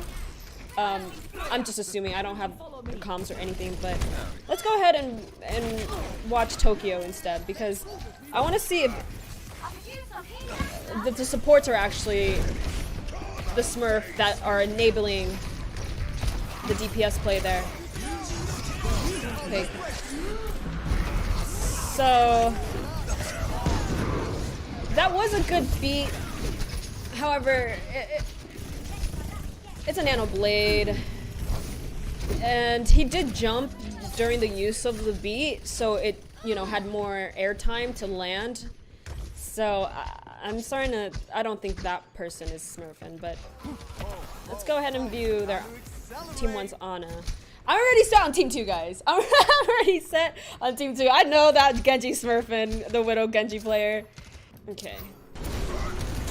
So the reason why I don't really think the tanks are smurfing here is because they aren't allowing much space for the rest of their team, and they're just kind of blowing ults for no reason. Like, the grab was good, but it's always, this is my opinion, and a lot of people can disagree, but I think it's way better to ult in a losing fight to bring the fight back than ult in a winning fight and just waste the ult because you already, like, want the fight anyways. But it's Koth, so Koth is pretty much another word for team deathmatch. You might as well just, it's whoever dies. You might as well secure the kills. Okay, the grab comes out. The enemy Ana already used nades, so they're not gonna get anti-air. See, I'm assuming once again that the McCree called for that there, that he's gonna high noon and call for resources. Ooh. Okay. Good shatter block from blue team's Ryan, or good shatter from red team's Ryan, but the fight was already kind of over. But that's what I mean, like, that right there is an example of how to turn the fight around with an ult that's losing than wasting your ult when you're already winning. He could have clutched it there, so maybe I'm wrong about who's smurfing on the red team. Okay, Blade comes out. Great ultimate by Zarya there. Oh my goodness. Really well played. Shatter to secure the kills. I respect it. Might as well. But it's a little bit of a brawl situation here. It's a trade. They have to touch. Red team has to touch. Good touch by the red team. And blue team should be able to take this.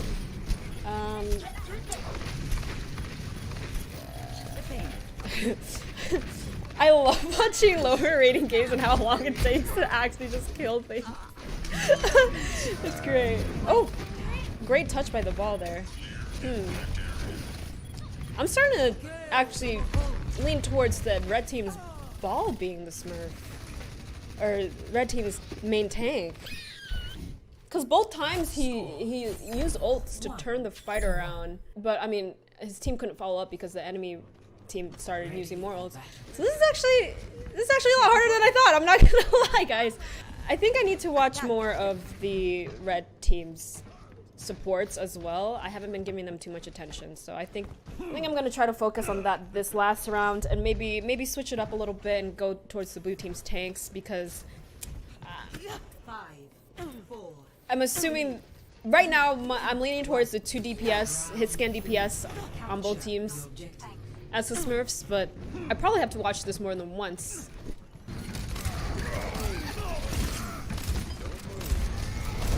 So you saw the red team's McCree's positioning there. That was really poor. He should never ever just be out on his own against the enemy team's comp. That's really bad positioning.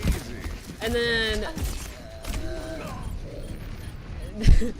the blue team's McCree actually matched and did the same things. So I'm starting to think neither McCrees are the Smurfs here. Let me go ahead and watch. Let's watch the other healer.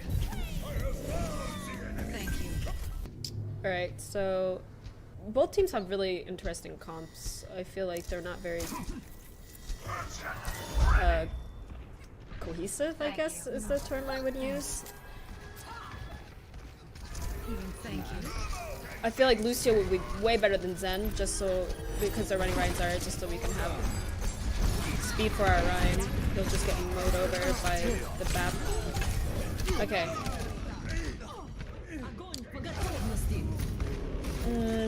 Still can't really tell. They're the BAP zoning. That's what happens when you just give BAPs a lot of space to do damage. I'm gonna give him one more shot. I want to see I think how he uses his Transcendence here is going to indicate whether he's smurfing or not. Because Trank is a very important ultimate in this situation. So I want to see if he actually Tranks here or saves it for the Zarya. Okay. So I would have Tranked there personally as a Zen player. Like I said, if it's a losing fight, he could have turned that fight entirely around. The enemy Zarya is not even close to grab. So maybe his ult tracking's off as well. Or hers. Let's see. Yeah, this is gonna reconfirm that I think they're Widow's the Smurf. Okay. So I want to try to emphasize more on the blue team here because I still am very unsure after the first fight. Right guy on the Tracer. Pretty good movement as Tracer. You know, he's not. Oh, great kill on the Ana there actually.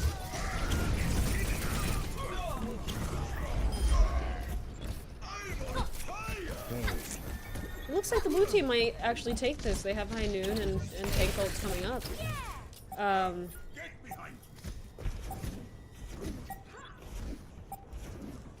I don't know if this Tracer. I don't think she's smurfing, but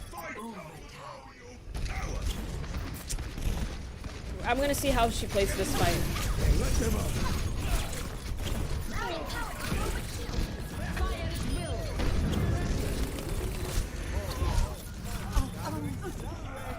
Okay.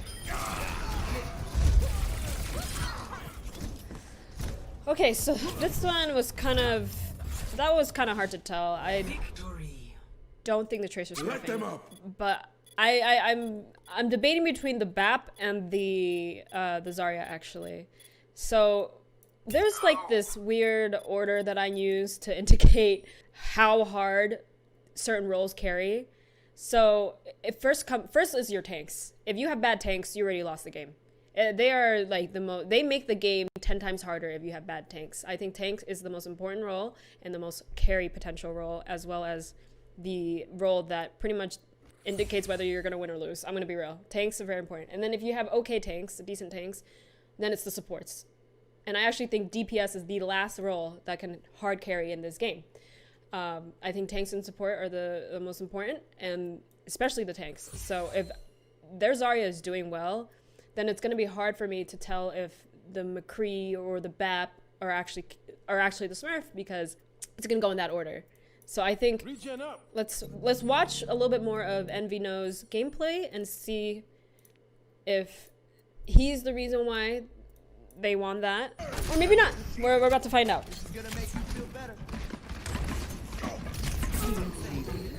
Okay, that's all right. He still has bubbles up, so great block by Munchkin.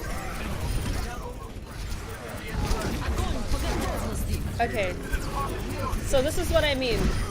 The use of ults when the fight is already won is kind of questionable. But you kind of could get away with it in, you know, Koth, because it's a deathmatch-esque type game mode. Let's go ahead and review Munching, actually, because I think he's creating a lot of space for the team, and the way he moves and the way he uses the map and his shield is going to heavily dictate if he's a Smurf or not. So let's go ahead and watch this first fight. Or I guess this is the second fight because they lost the first fight. This is gonna make you feel better. Sorry, I'm on the wrong character. Okay. Good fire strike by him. Shields right back up. Oh. So a lot of the times, higher rated Rhines, they actually hold their shield up right after Zarya bubble runs out, because it'll block the Ana anti-nade. That's a huge mechanical thing that differentiates a good Rhine and a bad Rhine. But I guess in that situation, maybe he knew that Ana already used nade, and he didn't hold his shield up. But that's alright. I want to see how he plays the shatter out.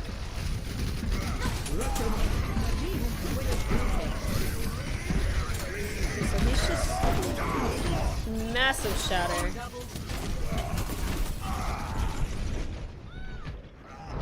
But he took a little bit too much damage there, so it was hard to follow up. But I guess they won the fight. I feel like in Team 2, the enemy Ryan definitely could have shattered and turned the fight around there. I'm not sure why he didn't.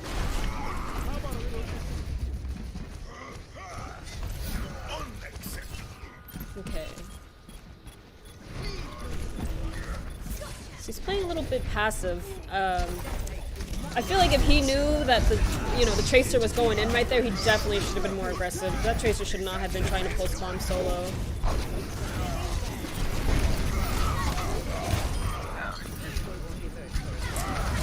Okay, so he holds his shield when no one's really doing anything to him, and then he pins when everything's happening. Great block. That was more of a misplay by Levi's, I think, though. I think he felt pressured to shatter there because of, they're at a one-fight territory.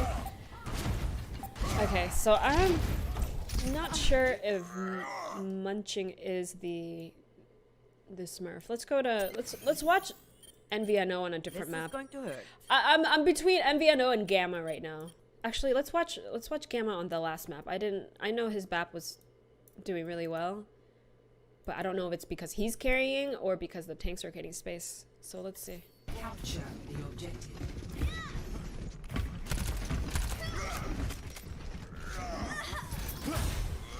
Poor Rye guy. It's always tough.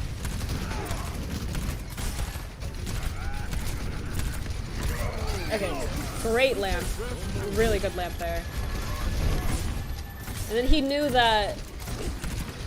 It seemed like he saw D.Va was matrixing and wasn't shooting into the matrix. So, very smart.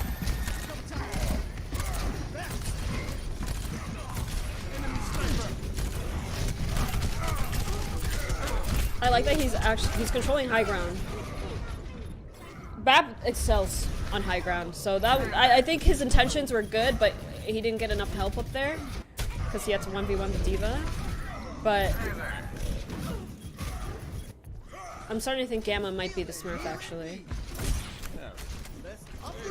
Seems like a very smart player.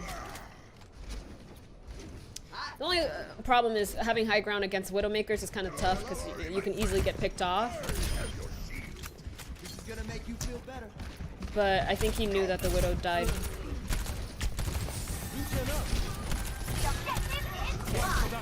So I do that often as well, where I preemptively use my shift as BAP because the fight's about to happen.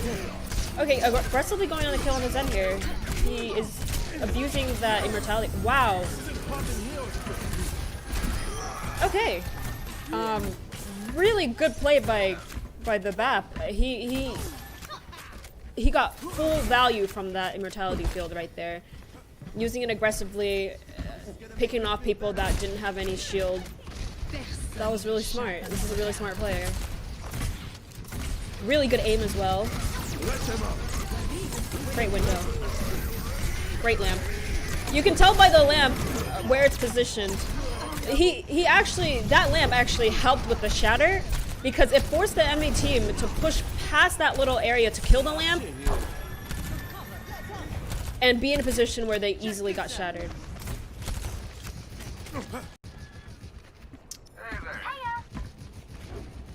Yeah, I'm starting to think this one is the cooldowns. He didn't have to use shift there, but I think using shift preemptively, like almost like if you're running dive comp, you know, like right before the dive, so you can have that passive healing while the fight's going on. I think that's very, very good. Really good aim. He's definitely playing like a ranked player. But sometimes it's needed. Sometimes, you know, if you can take advantage of your lamp and use it to kill the enemy DPS, I think it's great. Especially in, like I said, this deathmatch type of game. Doing a great job at challenging Widow. Yeah, I think the BAP is. Let me just watch another map where he wasn't playing BAP and to see.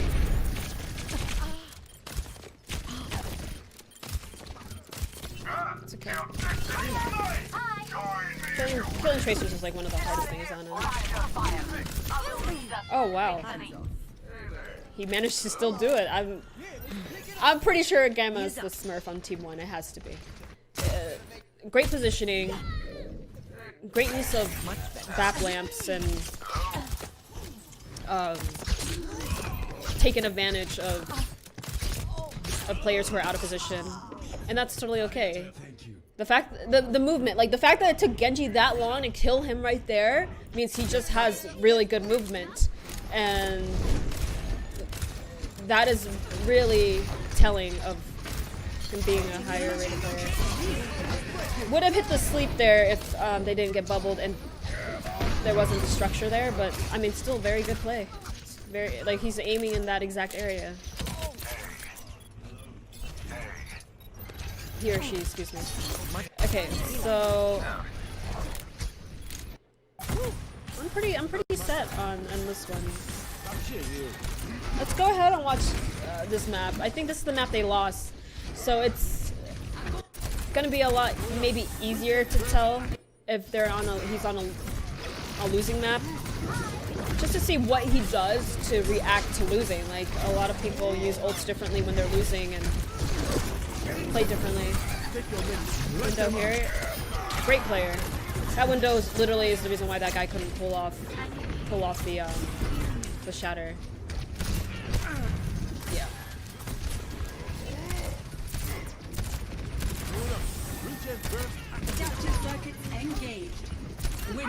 Really good positioning. A lot of lower SR players as support, they like to like kind of misposition themselves, and hell, I do this sometimes too, where you misposition yourself to get off a heal. Like, you see someone critical and you freak out and you're just standing out in the open trying to get those heals off. But he doesn't do that, so yeah, I'm assuming this is the Smurf. I think I'm. Oh, that sucks. That Matrix was right there too. Yeah, I'm almost 100% sure that Gamma is the Smurf on the blue team. I'm actually glad I went back and reviewed each role because blue team was it was kind of hard to tell, but now I'm getting more certain the more time I give each player. Let's see this fight actually. So yeah, Ana once again is all about positioning. Great sleep on the enemy Ana there. That's another thing. If you're playing Ana v Ana and you can try to like challenge the enemy Ana as much as you possibly can, it actually creates so much pressure and helps a ton because you might catch the enemy Ana in a situation where, you know, your team is just owning the Rhine, but their Ana's too busy like trying to survive and waste nade on you because you're challenging her. So because Ana's all about cooldowns. Great nano there. Yeah, I think this is the turn. Okay. And I want to double check on the red team as well, just to make sure that this person's smurfing, because like I said, Widowmaker can be all aim, no brain, but the Widows with the brain are actually hard carry games, and let's see if he was able to do so. Thank you. Taking a pretty aggressive off angle here. I mean, he's really close to the McCree. Yeah, I was gonna say he was really close to just getting flashbanged and there. Okay.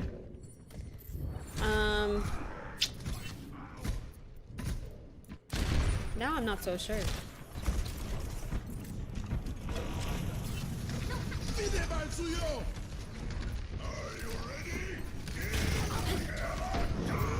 This is a good spot for Widow to be because of the angle as well as, ooh, nice shot, as well as the minis right there.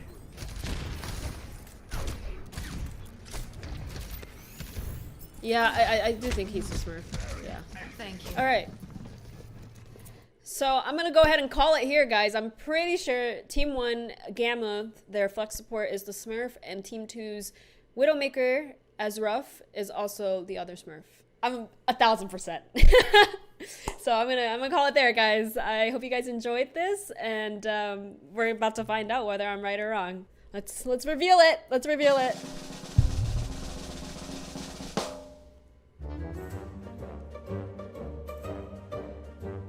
Oh. What did I say? What did I say? I knew it! I knew it! I'm so good at this. I'm so good at this. Let's go! And hopefully you guys could take some of the information that I mentioned and apply it to your own gameplay if you guys aren't GM and above, because that right there is proof.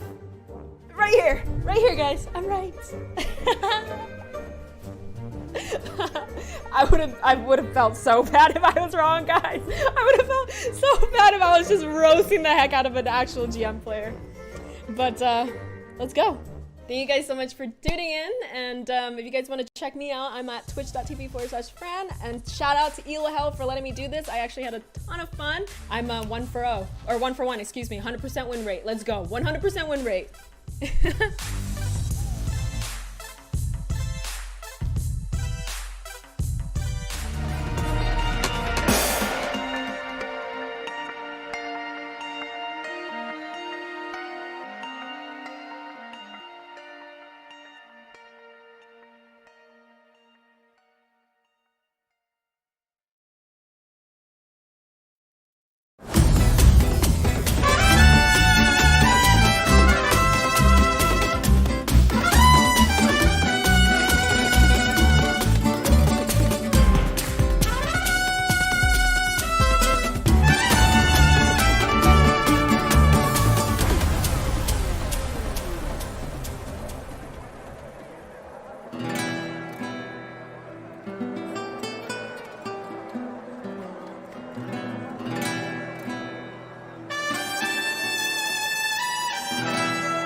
Academy. They lay down the shatter. Let the bodies hit the floor. Uprising Academy at 95%. Right now with Hydra building up to this Bear Barrage so quickly. Oh, and asking. Double kill in the back with the pulse bomb from the high ground. Aerial assault with that mine. Impact se escucha de abajo gritar campeón a Sky Foxes.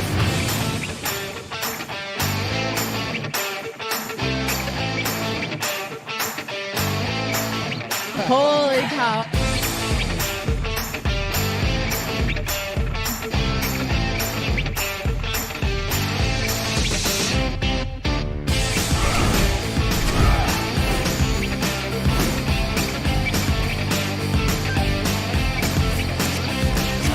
And after 42 consecutive losses, the Shanghai Dragons get their first win. 8 teams enter this weekend. Oh no, Reinhardt, what are you doing? We got a clip with minimal information. It's time to break it down. Speed, 25%. Go. Figure out what this man's SR is. Keep fighting until it's for sure lost. Winnable!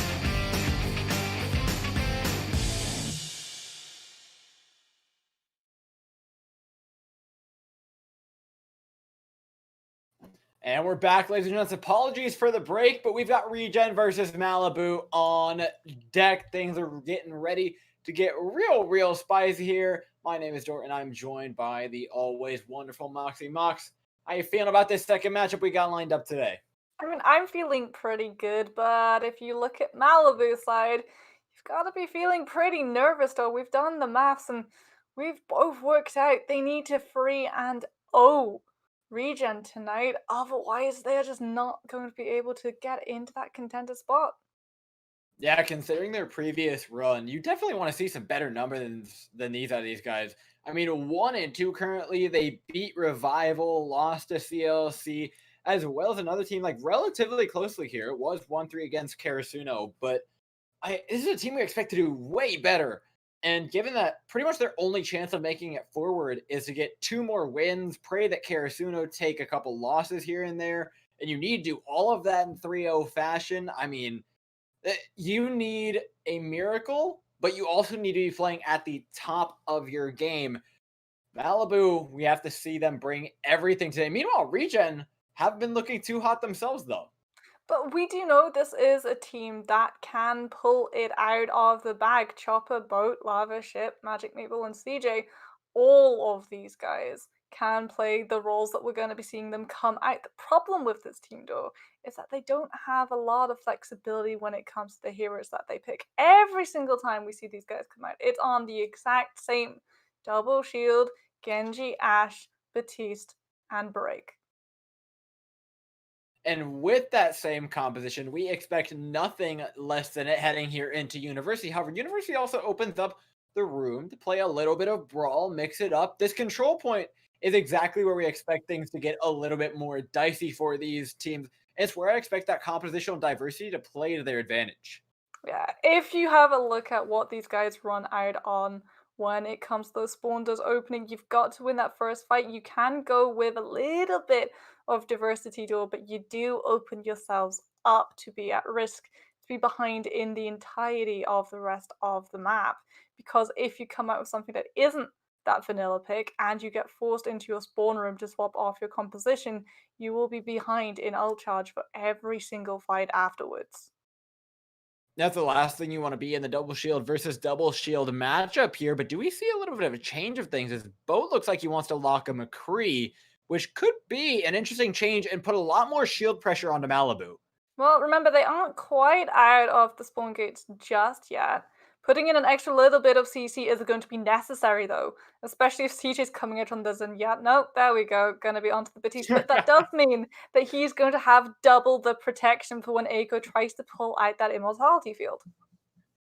And that's the real threat. Eiko diving into the back line. Malibu will arrive first here, but they go straight for the main choke, whereas Regen set themselves up nicely in the little side room. It's all about drawing out that first immortality field. Until then, it's just poking with the dynamite. Neither of these teams want to move too far forward, but the pressure being applied. Regen are the first ones on the point. They're going to be punished for it. Boat goes down to a headshot from Wannabe. No damage for this team. The shields are going to get shredded through here. from Malibu. And with that, they're going to take the point over. I mean, Immortality Field foresight of Ultraviolet, but that is something that Regen just cannot capitalize on at the moment with that amplification matrix being up, and they're having to try and vacate its point as quickly and seamlessly as they possibly can. Magic Maple will be hitting that rally. You can go for the recontest, especially with both being so close to Deadeye, but it's Chopper who's got to come in big with this blade. Gonna be real scared of Chopper's blade, but it has 20% to go. Until then, it's free reign for Malibu. We're gonna take out the main tank and push him right back into spawn. And remember, double shield fights, though, they last for so long. Malibu already a quarter of the way to the point percentages that they need before we see that next part of Oasis pop up. And now, Regen are going to have a real tough time getting back on to this point with the array of ultimates that are up for Malibu. Bob, Blade, Rally, all of these you can just plonk straight into the fight, and poor Regen just have to take the damage. You don't have much of a choice, but what they do have is space to work with right now. In comes the hold, in comes the blade. He got his dash canceled though. Bo gets the shot onto him. Chopper comes in to clean up. Regen are going to have their first point of the day if they can just clean up these last 4 members on point. Cedro not going to be using that supercharger in this next fight, but the point still has not been flipped, though. And the longer it takes, the more percentage Malibu get to gain. Yeah, at 67%, things are already looking great for them. And they managed to hold on to a couple of ultimates to boot. Sigma Flux is going to be the thing that really breaks the camel's back if CJ is forced to use that Immortality Field too early. And that's going to be what Cedro and Ultraviolet both are trying to do in this next fight. That Batiste has got to have a metal of steel if he wants to keep his team alive. A lot of pressure going on to him, but the Amp Matrix's pressure doesn't matter at all. Immediately disengaging away from it. Regen aren't able to make the most out of that key ability. Now you've just got the Bongo to do it. Malibu can make a ton of space, moving with ultimates of their own. We'll see the Amp Matrix probably placed very aggressively here for them to just push straight through this choke. Immediately comes out, welcomes them into the Gravitic Flux that puts them back on the ground. Everybody at half HP, but the kills slowly rolling the way of Malibu right now as the health bars do not get much higher for Regen. Oh, both trying to pop the Deadeye to buy as much point percentage for Regen as they possibly can. But it's just not going to be enough. Malibu already on that point. Gonna be going for a very fast flip. And Cedro was able to keep a hold of supercharges. So Aiko's blade is going to be really big. Boat's going to be off the McCree as well. So you've got the coach gun to try and push the Genji off. But that is not the same certainty as if a flashbang connects. Absolutely not, but it's do or die here for him as it's final fight territory. Starting things off with a Bongo, it's going to be Malibu just trying to get Aiko and Wannabe charged up. We will see the Bob Blade combo, most likely Bob into the backline, stopping them from getting out and away from Aiko's blade. That is basically just an inevitability at this point. Bosidro going down, it's certainly anything but. Gravitic Flux connects onto everybody. Regen are going to get the point back, Moxie. Malibu keeping a hold of their ultimates, even though they only needed to win that last fight, and now Regen can stick themselves onto this point. They just need to buy a little bit more time until Lava is able to hit those supercharges. But even if Chopper has to blade, he's still going to be on that same line as Aiko.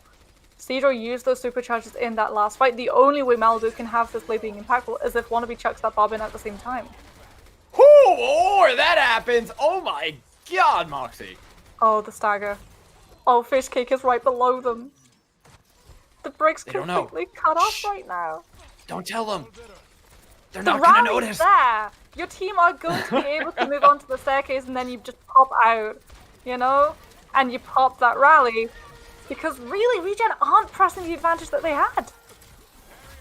No, but Malibu are going to push onto the point that they used to have. Final fight. One of these teams is going down. Aiko's blade connects onto one. Gravitic Flux will save them for the time being from Chopper doing up his namesake, two-man Bob. And that's the point cleaned up here for Malibu. Couple of kills traded back, though. Both still popping off in the ashes. The point takes over. Overtime's going to take down. If they could just take down that main tank, they could secure themselves this map.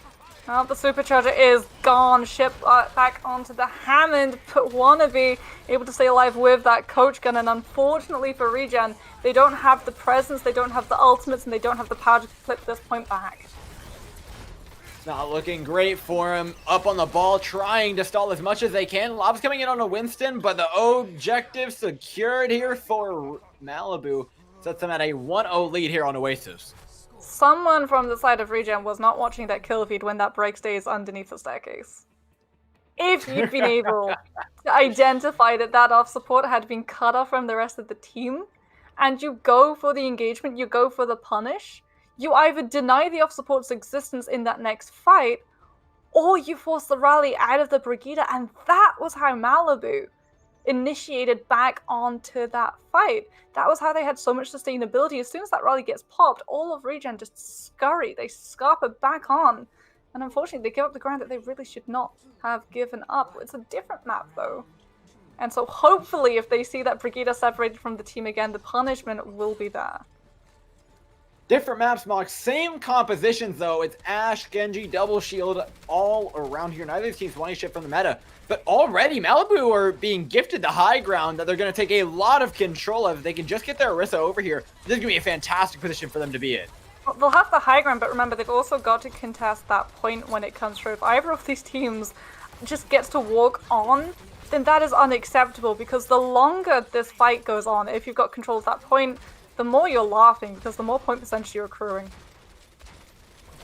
And with the point nearly ticked over here, it forces Regen to come in and touch, forces out their Immortality Field as well. CJ and Magic Maple doing everything in their power to keep this team up, but they absolutely can't. Lava falls. Echo as well. They'll trade it out here. The Genji, you know what? They're going to finish off these kills. This fight is getting sloppier and sloppier by the second, but Malibu currently up one player and was shipped down. They are poised to try and take this fight.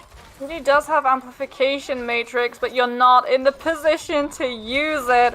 And that should be Malibu able to walk away with this fight. They've just got to clear Chopper off the board, and that is the Genji gone. The point percentage can begin to tick up. And Regen are going to struggle getting back into any of these engagements. Even if Malibu don't go for the high ground, they've still got the Amp Matrix. They can still drop that straight onto main. And the team are just going to have to wait it out until it runs away. And waiting is the name of the game. Or you can challenge with your own Amp Matrix. Great Immortality Field, though, from Ultraviolet. Out of LOS, keeps the entire team alive. Now they can look for a re-engage along the side using that entire bank of ultimates they've built up. The Bob's in, doing a ton of damage. Gritic Flex throws his ship right in the line of fire. Ultraviolet's going to finish off Lava, and with that, it's going to be Regen going back to spawn, but with a couple of ultimates coming online. They'll have the blades. Unfortunately, Lava's not been able to do anywhere near the amount of damage as Cedro, and so the supercharger is just not there. Neither is the Sigma Flux. So the only way that this blade is going to have any sort of impact is if you burn two ultimates to set it up, the Rally and the Bob, to give yourself sustainability and cut off Malibu. Bob's in, but the Bob got halted behind all those shields. Now Chopper has to come in, do it with just the blade. Doesn't get much of anything, although the rally has to be popped by Fishcase just to keep everybody alive. The health bars are pretty healthy until they get slammed to the ground. Both finishes off Eiko, looking for more value, but can't quite find it here as Malibu are staggering out, trying to get as much percentage out of this as they can.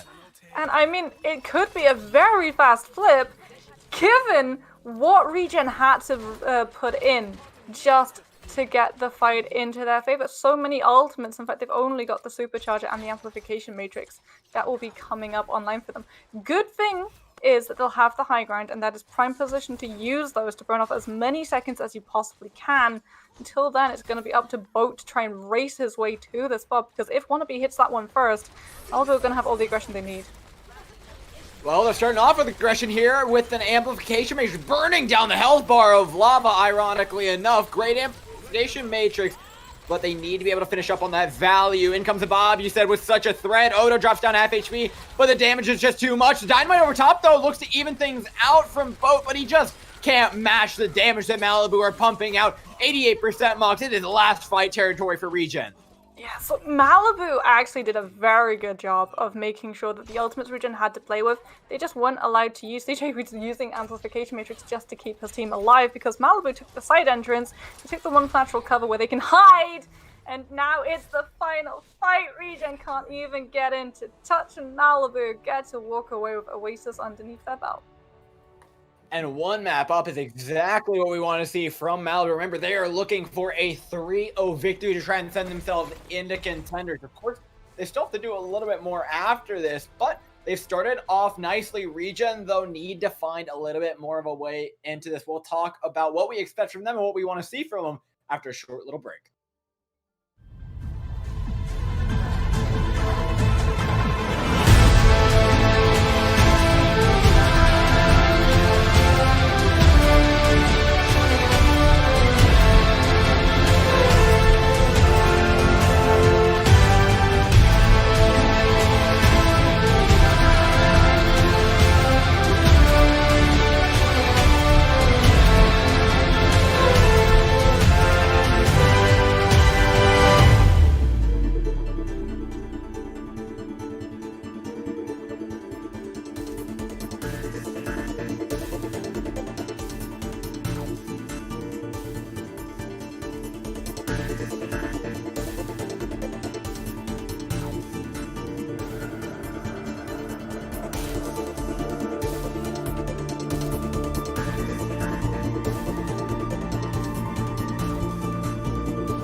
suggest we're back and getting ready here for map 2 of Regen versus Malibu. Malibu currently up 1-0, recapping everything. We saw a double shield pretty much everywhere. A little bit of McCree mixed in there, however, didn't do all that much for him on University. Regen now have to find a way back in on a new map. Moxie, what do you expect to see on Volsky, and what do you want to see out of Regen to try and get them up to a map? Okay, well, starting off, what I want to see from Regen is a composition that they're actually going to stick with. It's an absolute killer when you're going up against double shields, so whoever hits those ultimates first tends to be the winner of those teamfights 99% of the time. And so if you lose a fight and you're swapping off your composition, not only have you lost that fight, you're also going to lose the next one because you just don't have the ultimates to stand up to the other side. So no matter what Regen come out with, they've got to stick with it until those ultimates are online and they've had a decent go, rather than just coming in with those basic abilities. Whether that means you come out of the gates with just meta vanilla, or whether or not you mix it up with that Zarya, with that Winston, whatever it is, it's got to be permanent. Absolutely, and I think ultimate efficiency has been a real problem for Regen as well. They're getting less done with more ultimates than Malibu. Malibu are being very efficient. They're rolling their ultimate economy because of that. And so we're seeing them come out with amplification matrix kills, and we're seeing them come out with gravitic flux kills. Meanwhile, with Regen, it's usually been the blade, the bob, and the grab thrown all into one fight, and then they have nothing for the next, which Malibu are very clearly exploiting here. But Malibu look to run a different composition of their own. If they're actually coming out of this, and I've got my fingers crossed that they are, then this is less about the ultimates and much more about how you play in the neutral. When you have that Winston, when you have the Zarya, if you're able to get your cooldowns and cycle those bubble usages, though, then that Winston is going to be staying alive every single second of this map. And not only that, he's going to be allowing Ultraviolet to hit those nanos pretty much every single fight. And that means if you're Regen, you've got to protect your backline. CJ is going to be so vulnerable on that Batiste.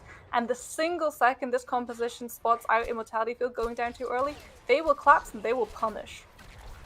But there's a pretty big opening for Regen, right? Malibu have to pull off a couple successful dives to draw out these resources, right? Immortality Field is not just going to be thrown out on the first dive. There's a risk of losing players just like that every time they do this until they draw out that Immortality Field. And you've got Boat on the Ashe as well. So the Winston, he can get in, he can jump, but he's just going to get coach gunned straight off the platform. And all of that bubble rotation goes to absolute naught.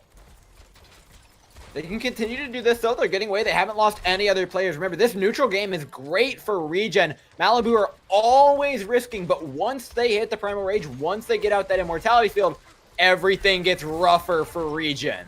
Especially once Ultraviolet hits that nano, and so close. That's the one thing that will force CJ to pop up with that Immortality Field a couple of seconds too early. Not to mention the fact they're taking the point over here. They're going to get a tick for free.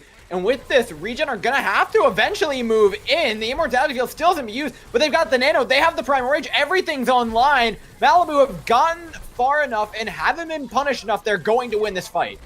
And they don't even really need to use an ultimate outside of that nano. Because Regen was so reluctant to use Immortality Field, and instead gave up ground so that they didn't risk losing their health bars. And going in, that means Malibu are already so well equipped to deal with this next push. The only way that Regen are going to be able to stop this team is if Ship is able to pick up that Winston, pick up that Genji, and dunk them into the ground. Otherwise, that's where his team are going to be finding themselves in a couple of seconds. Not to mention the fact that there's always just the looming threat of Wannabe and the EMP. Malibu look to do the same exact thing here and slowly draw out the utility. Cedro goes in, Gravitic Flux onto the monkey. Cedro doesn't pop the Primal Rage to keep himself alive. Just going to wait out that one ability and allow Regen to take this fight, get away, and try and wait for that ultimate combo of EMP, Blade, Nano, and Grab. And I mean, you've done your job as well. You may be losing this fight, but you've drawn out that ultimate from the Sigma, which means Aco's Blade can be huge. And if Malibu really lean into it, that Graviton, that EMP, that Blade, Ultraviol's even going to have a Nano. Everything a Genji main could ask for is going to be served up to him right on the silver platter. There's a big if though, Mox. That's if they win this fight, or if they lose this fight, more like Regen are at an obscenely large advantage. Malibu have every advantage they could ever want, though. This is as good as it gets as we look for the EMP to come in from Wannabe to start things off. How long are they going to wait? D-Cloaks in the back line, and there it is! No! He is so patient with this. Finally onto the back line it goes. Popping in, Aiko with the blade. The Graviton to finish things off. Looking to get himself a nice little 4-piece dinner. Only 3, though, for him. Might be going starving tonight, but not by too much. 3:45 on the clock here. Looking to take this point over a hack on a ship, and that's just sad to watch. The ball goes down the hamster as well. A little bit of animal cruelty to top things off. Malibu are set to take over point B with a pretty healthy time bank as well, Moxie. You just needed that one fight win, and even the Regen are trying to stagger themselves at the moment. There's Wannabe on the Sombra that is the bane of their existence, because look at the 3 heroes that they came out on. Tracer, Doomfist, Hammond. Sombra sees those heroes and she sees a snack. As soon as any of those 3 get hacked up, they are absolutely useless to stand on that point. I mean, this is one of the reasons why, personally for me, I think the Winston Zarya with specifically Sombra Genji might be one of my favorite compositions in the game. It offers you so many win conditions, right? You can start your ult roll and then win a fight with Nano Blade, followed by Grav, followed by Pulse Bomb, or followed by a Blade. And it's just so many different ways to win the game with just your ultimates. And I feel like that's where Malibu have been coming out on top. It's the same thing we saw on the previous map. They have the advantage in ultimate efficiency. There they didn't have to be efficient. They just had to make all 6 of them count. But Regen are coming in. Their push is almost guaranteed to be slower because the double shield just takes forever to actually take this space. And it doesn't have anywhere near as many win conditions either. Think of all of the ways that Malibu can approach it. You listed just a few. You talked about the Nano Blade, but you don't necessarily need the Nano Blade. You can just nano the monkey, and that's why I personally adore to see the Winston Zarya too. It is the mix of old dive tactics where you nano the Winston, and he's the one that goes in and creates that space and draws out so much utility to deal with. Previously it would be things like a sleep dart, but now it's immortality field. And that means that the Genji doesn't have to have the nano behind him for that blade to actually find value, because you don't have those seconds where the Genji goes in, has to cut through the deployable, leaves himself vulnerable to so many forms of CC, and then just gets ejected from the fight. But before, we have to like rewind all the way back before then, because that's where Regen made their big mistake. You need to shut down, specifically the Genji Sombra version of this composition, early. Because you saw how much Seeger was poking. You saw how much Odd was poking. They got the Primal Rage up. They won the first fight with Nano onto the Winston. And then you have things like Nano Blade for the second fight. And then you roll that into an EMP, which rolls into a Graviton, which rolls into another Blade, which rolls into another EMP, which rolls into another Graviton. And once you let this composition get out of control, it's effectively going to be just a win more machine. Regen didn't identify their option to win that early by committing an immortality field and getting aggressive. Therefore, they're going to get punished for it. Now on the attack, though, they can control that aggression a little bit more, because on attack, you're going to be controlling the pace of the game. We just need to see them be willing enough to do so. We've got to see those immortality fields coming out from CJ at the right time, but as well as that, we've also got to see a shutdown on this dive. Because that is exactly what Malibu are going to be putting their defense on. Dive! And if the Sombra gets to run amok, if the Genji does not get shut down, then we are not going to get to see Regen move past this first choke, because the Batiste is just going to be gone. You can actually see Boat sticking on the Symmetra means that they are going to be trying to go for a little bit of teleporter shenanigans, but left at the doors right now because CJ got hacked, delaying your push, and now Malibu can adapt. I do like this, though. It's a good option to try and take the high ground. It forces the Winston, but it's the same exact position that they were in when they lost the point earlier. Trying desperately to hold on this high ground. Let's see if they can correct their mistakes this time, though, as they're moving in with the Sombra. Seedro is taking a ton of damage, but doesn't go down there. That's huge. There's the peel from the team that's just not there, though, for Odd. And that means that Regen can finally get a little bit of presence in these fights and start rolling their way into that ult economy advantage. They were so near to being able to draw that one back, but since you're not able to, yeah, the snowball potential is crazy here from Regen. You're coming in with Blade, possibly Rally, Amp Matrix. You're building your way towards an EMP to top things off. Meanwhile, Malibu have next to nothing. I mean, they don't even have Immortality Field either. That's the one thing that I would love to see Malibu identify, that you're not going to have a massive nano blade that saves you. You have to have sustainability right now. Swap to Batiste, cheat the ultimate to come for 25 seconds, but they're not going to, and now they're just not equipped to deal with this EMP blade combo. It's a big question of how do you peel. You just have to hit your shots pretty much. That's about all there is to it. Doesn't get any simpler than that, but Cedro goes down early again on the Winston. The positioning has not been there. Bode has an EMP locked and loaded in. It comes along with the blade. No, Eiko doesn't get to pop it. Completely EMP'd out. Chopper gets to run through, live up to his name, and maybe even set a better time here for Regen.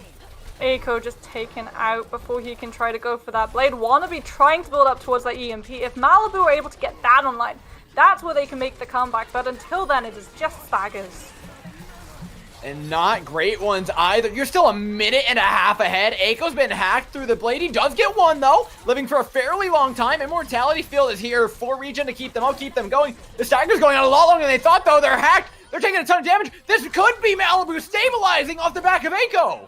EMP as well. Remember, Eiko was able to get in and get one pick, but that set the stage for Wannabe's EMP.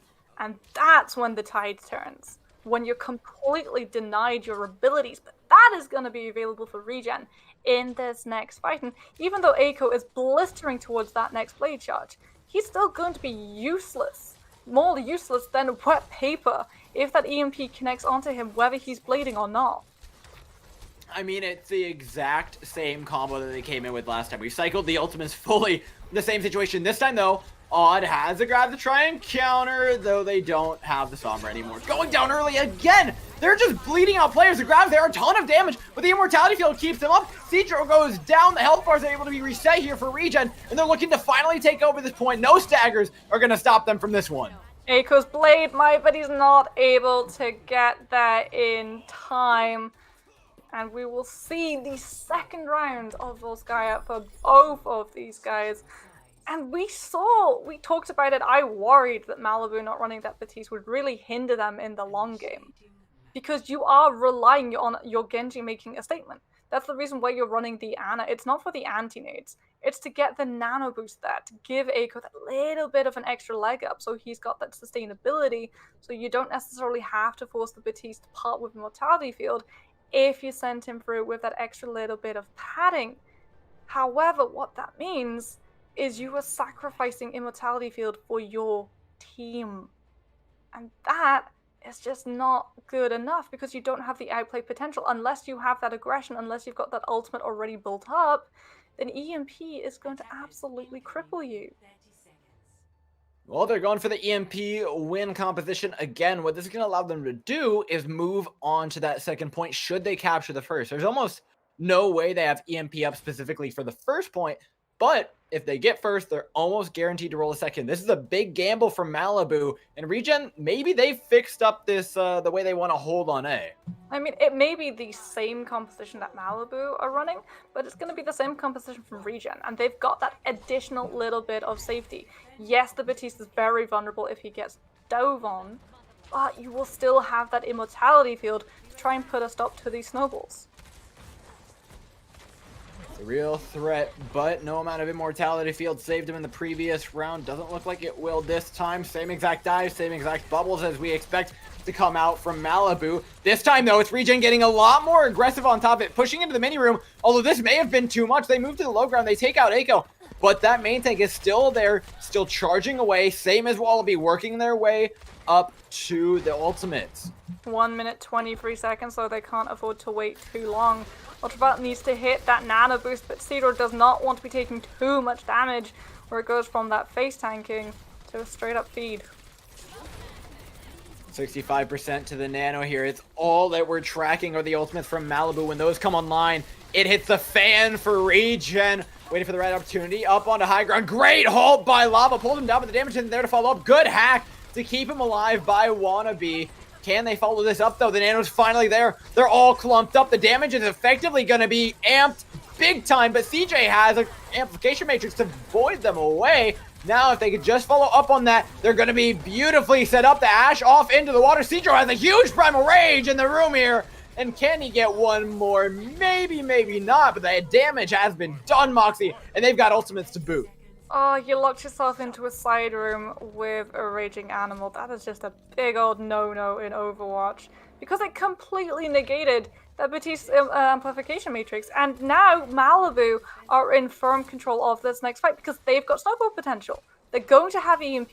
Eiko's going to have that blade. You don't need the nano boost because you've got the graviton to secure all of Regen in one tasty, cozy bundle. The only thing that's going to stop these guys from picking up this point is if CJ is able to come in with that immortality field, buying Ship the time to set up this flux.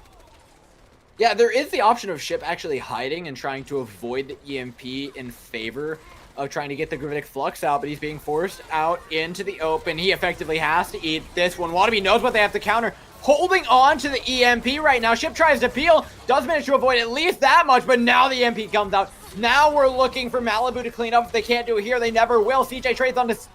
Oh my goodness. Malibu stopped right in their tracks. They used so much there and still didn't get it, Moxie. Ultraviolet went down. EMP had to be used as peel to try to save the main support to keep Regen from getting into that tasty backline, because if the Ana falls, so too does the rest of the composition. Break is not going to be enough to sustain a dive, especially a dive that Malibu were playing so aggressively far forward. And they just lose any momentum that they could have had with those free ultimates when that backline crumbles. I would have so much rather seen the EMP engage followed by Blade. I think it would have been much better for them trying to actually clean things up. And yes, it maybe doesn't guarantee the staggers nearly as well, but it guarantees you a tick or two. And with 2 minutes on the clock, that's what you're looking for. One thing I'm looking for from Malibu, though, is for them to hold on to this first point a lot better. Maybe even swap back over to the double shield, because that's going to be excellent at killing time, and maybe even just taking these 2 minutes off the clock to begin with. And it's all going to come down to the difference of who's able to pick up A faster. Both of these guys have been slouching when it comes to that A defense on Volskaya. Both of these guys were able to pick them up at a breakneck pace. And so if Malibu are able to change that one thing, because that was a difference we did not really get to see coming out from Regen. They gave up A very, very quickly. If Malibu are able to improve upon that, then they are setting themselves up as best as they possibly can for this Volskaya defense. Well, there's a very clear win condition here for Regen. Go sit on that B point a little bit longer and take away Malibu's hopes and dreams of actually making it past this group and on into Contenders. Remember, they got smacked down. This is a team that went, I believe, if memory serves me correct, undefeated in last Contenders trials. This is not a great run for them. I'd love to see some stabilization. They're back on the Winston Zarya, though, and I don't think I agree with this nearly as much, Moxie. Well, this is probably why their run this trials has not been as successful as the last one. It takes a very long time to hit those big win conditions. Unless the dive is able to instantly get in and instantly get a pick, you are just going to be batted out by an immortality field. You're going to be so far behind if you even manage to get out alive. And then you've still got 2 minutes 15 seconds to try to build up to this EMP, to this blade, to this graviton. Otherwise your composition is just relying on niche conditions. Wannabe's been caught out. Oh no, you've already lost a Sombra. Those ultimate charges are not going to be coming in. The EMP, the one win condition you wanted, is now gone. I almost want to just see a swap right now from Wannabe. Get off that. Go on Tracer. Yeah. Regen now a position in the Mega Room. They can look to try and reset off of this one. Start pushing onto the point. Chip away at Seadro's health bar, which is by no means infinite at this point. Esports barely have a line of sight on him. The Winston bound to go down right here, right now. Chopper finishes him off. The point beginning to take over for Regen. It's going to have to be Malibu either stabilizing here off the back of Eiko alone or holding for B for a very long time. Eiko finds himself one on a boat, a second on Magic Ripple. Has he done the same thing again? It's exactly what happened on B earlier. They will go for a recontest on this. Zarya and Honor completely cut off. Eiko's going to have the blade to try and clean this one up. Just one dash through, and he could do it. Over chop, swing straight to the Sigma, the hack onto the man who could have accretioned it to stop it. A beautiful combo by Wannabe, and it looks like Malibu may just hold on here. Eiko had the blade, but was not able to go for as many kills as he wanted, though, because Ultraviolet is down. And CJ still being alive with the immortality field means Regen have the sustainability that Malibu wishes they had right now. And that gamble, putting Blade in, is about to haunt this team well into their nightmares, though, because Chopper's got a blade. And unfortunately, Malibu have nothing outside of a shield bash and a sleep dart to currently put in his way. It is a race to that EMP for Wannabe. The EMP looks like it's going to be online. The double shield takes forever to take this space. Ultraviolet can use the nano on Cedro to effectively buy time or maybe even win this fight outright. This is dead even in my eyes right now. Cedro dives in with the help of the nano, has the primal rage to save himself should it need be. Amplification Matrix thrown out to try and counter. Both the EMP engages though. It doesn't catch Wannabe. Wannabe still has the EMP online to try and counter all of this. However, Cedro on the backline is peeling away beautifully. Malibu have found the counterplay. They've done everything correctly to counter this. And Regen are set back and back to spawn with 30 seconds left. This double shield composition, there's no way they make it back in without swaps. And Odd's going to have the Graviton as well, so even if you go for the swaps onto the Tracer, onto the Hammond, you are just going to be picked up and so vulnerable when Eiko comes in with this Blade. Eiko's got Blade, Odd has Graviton, everything is turning up horribly for Regen. Oh man, look at the flank from Odd. Oh, this is just cruel. They have no clue what they're walking into, Moxie. The shots are about to come in, 3 seconds on the clock. Even when overtime ticks, the Bongo's gonna be borderline ineffective. Wannabe over top, looking for the hack. Eiko in with the Blade to clean up. Finds plenty of value to hold on here for Malibu as they look to lock themselves up a map 2 and match point. Chip hacks out as well, not able to use the Sigma Flux, the one thing that Regen were resting their hopes on. We said it. Malibu, they needed to get a 3-0, but it is a draw, Door. It is not going to be that clean 3-0 that Malibu were hoping for. But, you know, it wouldn't affect their map differential at all. If they could just win the next couple, they are sitting pretty well at this point. It's still going to be the same exact map differential should they win the next two. And you know what? The best thing you could have done with those, frankly, miserable first point holds was go for the draw. So, congrats to them for holding on, but it's not quite over yet, is it? No. We're going to be heading over to, I believe, Hollywood next up. And if Malibu really want to lean into this dive, and dive has been where they're most successful, Regen have just not been able to stop those point A pushes off the back of those dives. Well, there's definitely Hollywood where you can continue running that, but Door, I think we're going to be waiting just a couple more seconds if we get to see that composition coming at the spawn gates. Yep, 5 minutes this time, guys. I promise, just that many. No more, no less. We'll be back in a bit.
Just a quick one. That time it actually was. Regen are currently down 0-1 still after a quick draw on Volsky. We're heading over to Hollywood. Now, Mox, you and I were talking during our short little break about what kind of compositions these guys could run. Why don't you kind of run through that conversation? Because I think that Malibu could go for the dive on the attack and then swap over to double shield for the defense, but they could go either way. They seem like a very flexible team. I mean, we were both like talking about what we wanted to see Malibu when it comes to that defense, and both of us, I think it can be summed up in very short words of just play double shields.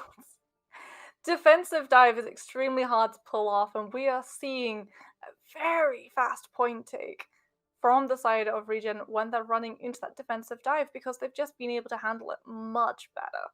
Malibu's grasp on dive when they're attacking is next to none. It's absolutely excellent.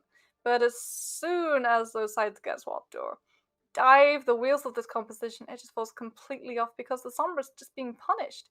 Every single thing that Malibu relies on can be just traced back to that Sombra, and if she goes down early, not only are you missing a member, but you are missing that one component that you use to really properly initiate.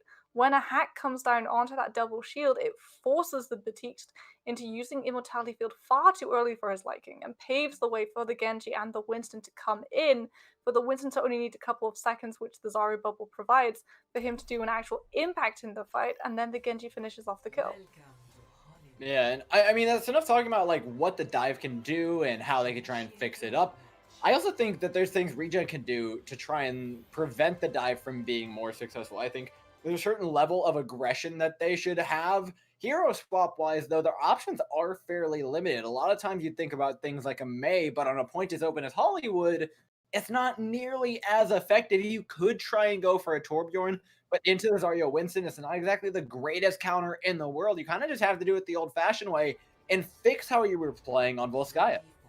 A little bit more CC, but unfortunately you are absolutely right. The Mei is just not going to have much of an impact.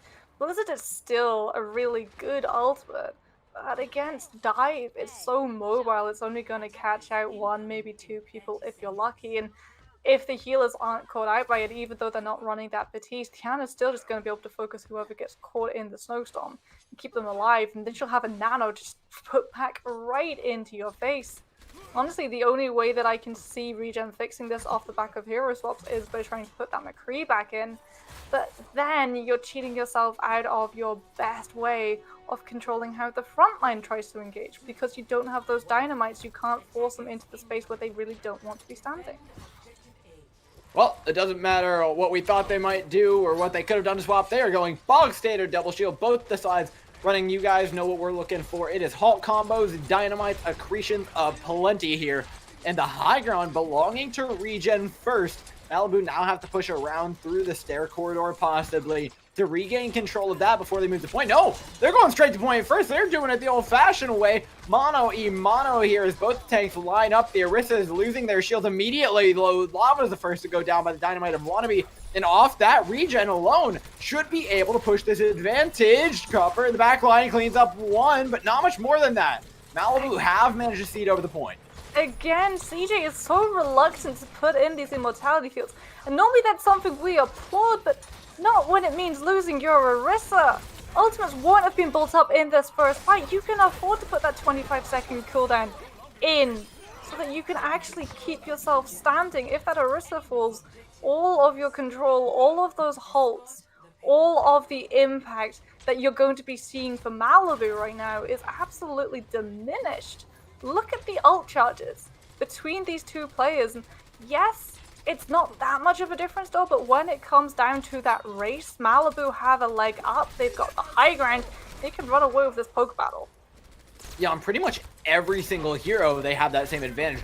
The shields are going to be going down. They can retake this high ground. So much value. Not to mention, Boat just got staggered out big time. And Boat was one of the closest members of Regen to hitting those ultimates. Chopper is able to even things out. But remember, Malibu will be coming in with the faster respawns. They also had the ultimates that we talked about, Mox, and they're going to clean up with just a Gravitic Flux. And that's all they need to use, and they've still got this high ground. This payload can continue to move. Regen will be coming in with a very powerful combination though, and we've seen these guys heavily invest to make sure that a fight goes in their favor. Sigma, Flux, Bob, and Blade, you can combo all of those up and nothing, not even that Immortality Field will be able to save you, but if you lose this fight, you're just not going to be set up for the next couple. Thing is, I'm looking for a counter blade from Malibu. Eiko still has it. Seadra's looking to pop the super blade and get in big time. Up comes Chopper, dueling dragons in the sky. Who's bigger? Eiko with one, Chopper with another, trading right on back. Anything you can do, he can do better. Actually, maybe the Bob does it better. Finds himself a little bit of action. 3:51 on the clock, though, and that card is mighty close to B. And they put in so much. This is what I was worried about. They had to invest 3 ultimates in that, and so now their defense all hangs in the balance of Amplification Matrix and Supercharged. You have to be able to do enough damage that you can close the distance for both between Wannabe to actually have an impact, to not have just put those ultimates in to lose the fight immediately after. It's always a threat, but they have the high ground, Moxie, and that's going to be so hard to actually remove them from. Malibu can't actually do that. Amp Matrix out, Halt combos in, but not any value found for Malibu. This is effectively just going to be a few seconds off the clock for him. It's just going to be the poke damage coming out from Malibu as they wait CJ's Amplification Matrix and they can move in with one of their own now. But the bongos there to back it up. Dead even damage for both these teams, but a dynamite over top from Wannabe is massive. The health bar is even lower now. Malibu have pushed through. They've gotten the Immortality Field out, and now we see players start to fall, but no, Regen come counter engage. Beautifully done by Lava, who is pumping out damage like none other on the Orisa. And they've got the Wink Edition again. Those 3 ultimates, the Sigma Flux, the Bob, and the Blade, the tried and tested combination. And we know that they can take the high ground. CJ is going to be a lot closer to Amplification Matrix than he was the last time around. And they can turn that one ultimate into just snowballing the ultimate economy into their favor because you have high ground, you get prime position to shoot, to spam. And that means you can outlap Malibus who are just left shooting at the clouds. Malibu low on ultimates and low on hope right about now. But, Moxie, if they can find their way into a Halt combo that ends in a pick, they could win. The Halt's there, the accretion isn't quite. Chopper gets one. Easily one fight there from Regen, but they committed everything. Tried and tested, but unfortunately, they also committed Amplification Matrix in that combination as well. That was the reason why Regen were able to keep a hold of the high ground, keep that next fight in their favor, even though they pumped in 3 ultimates the last time we saw those cycled. Now, you don't have that. You don't have anything that you can use as a springboard to bounce your way back into ultimate economy favor, and Malibu are going to be sensing that weakness. They're going to be coming in with ultimates of their own. Regen are not going to have that prime position they once had. No, they only really have the high ground to work with here. More Halt combinations and almost guaranteed dynamites from both, but being able to convert that damage is far from easy. As the Amplification Matrix is dropped, they're running out of space to work with. 8 goes live in the back line, goes down to Chopper. Gets traded out for Lava, though, and I would 100% take that trade for Malibu. There's not a main tank in your way. No more shields that you got to be shooting past. No, no, no. Wannabe can now shoot through the enemy's HP bars. Just need to take down one more before they can consider this one almost guaranteed. The Genji's still alive, doing damage to the back line. Regen are slowly finding their way back into this one, but Malibu have shut that down immediately. They had to put in both of their tanks' ultimates, though, because Ultraviolet actually went down before that fight properly started. Chopper separates himself from the fray, hunts down the Batiste, denies Immortality Field, and forces Malibu to make up for that main support's absence with aggression. And this means that Regen, now they will have point C. If they win a single fight on point C, they get to establish themselves on the high ground, get to establish themselves as the head of that ultimate economy, and they're already in the lead when it comes to those. Well, it's looking to change that. Regen right now pushing into the Amplification Matrix for Malibu, denying that ultimate any value. They have a Bob to try and zone it off as well. Deny this rally any sort of value. Want to be over top of the Dynamite Connect. Lava falls. That's getting bloody real quick. So much damage being thrown out. But it's Seadra holding on to the front line right now, being the strong tank that Malibu need to siege forward onto the end of C. Regen going to be holding on to a couple of ultimates, though. And even though Malibu will have a Blade and Amplification Matrix of their own, it's still not going to be the star power. That all falls down to Odd with the Sigma Flux. He can deny this contest entirely if Regen are even going to be able to touch. Oh, the blades in as well. Bob, Gravitic, Flux. There's too much here for Malibu. They're going to throw out everything in the kitchen sink. Chopper trades one back, though. It's a bit of a way into a fight. Probably not enough here as Magic Mayball is trying to clutch it out. They actually do manage to Regen stabilize. They managed to keep their supports alive far longer than their opponents, and when you've got those respawns being that close, every single kill that Malibu has on the wrong side of that kill feed is double the damage that Regen has of theirs. Now you're going to see 23 seconds on the clock. Malibu have to start coming into ultimates. They will be hitting the supercharger, but that's not the thing that they can use to translate into kills. That's more to get themselves safely onto that cart to contest. No, but Regen also have Amplification Matrix, Moxie. And normally dangerous, it's even more so in overtime when you're forced to walk into the sideline of, they don't have any option but to walk in and die here. Malibu should be held at the end of the Immortality Field thrown out. Rally to try and just sustain their way through this fight. Nobody going down in the green side. Ship slams him back down, finishes things off. Onto a Wrecking Ball for stall here. Malibu are doing a pretty good job of staying alive.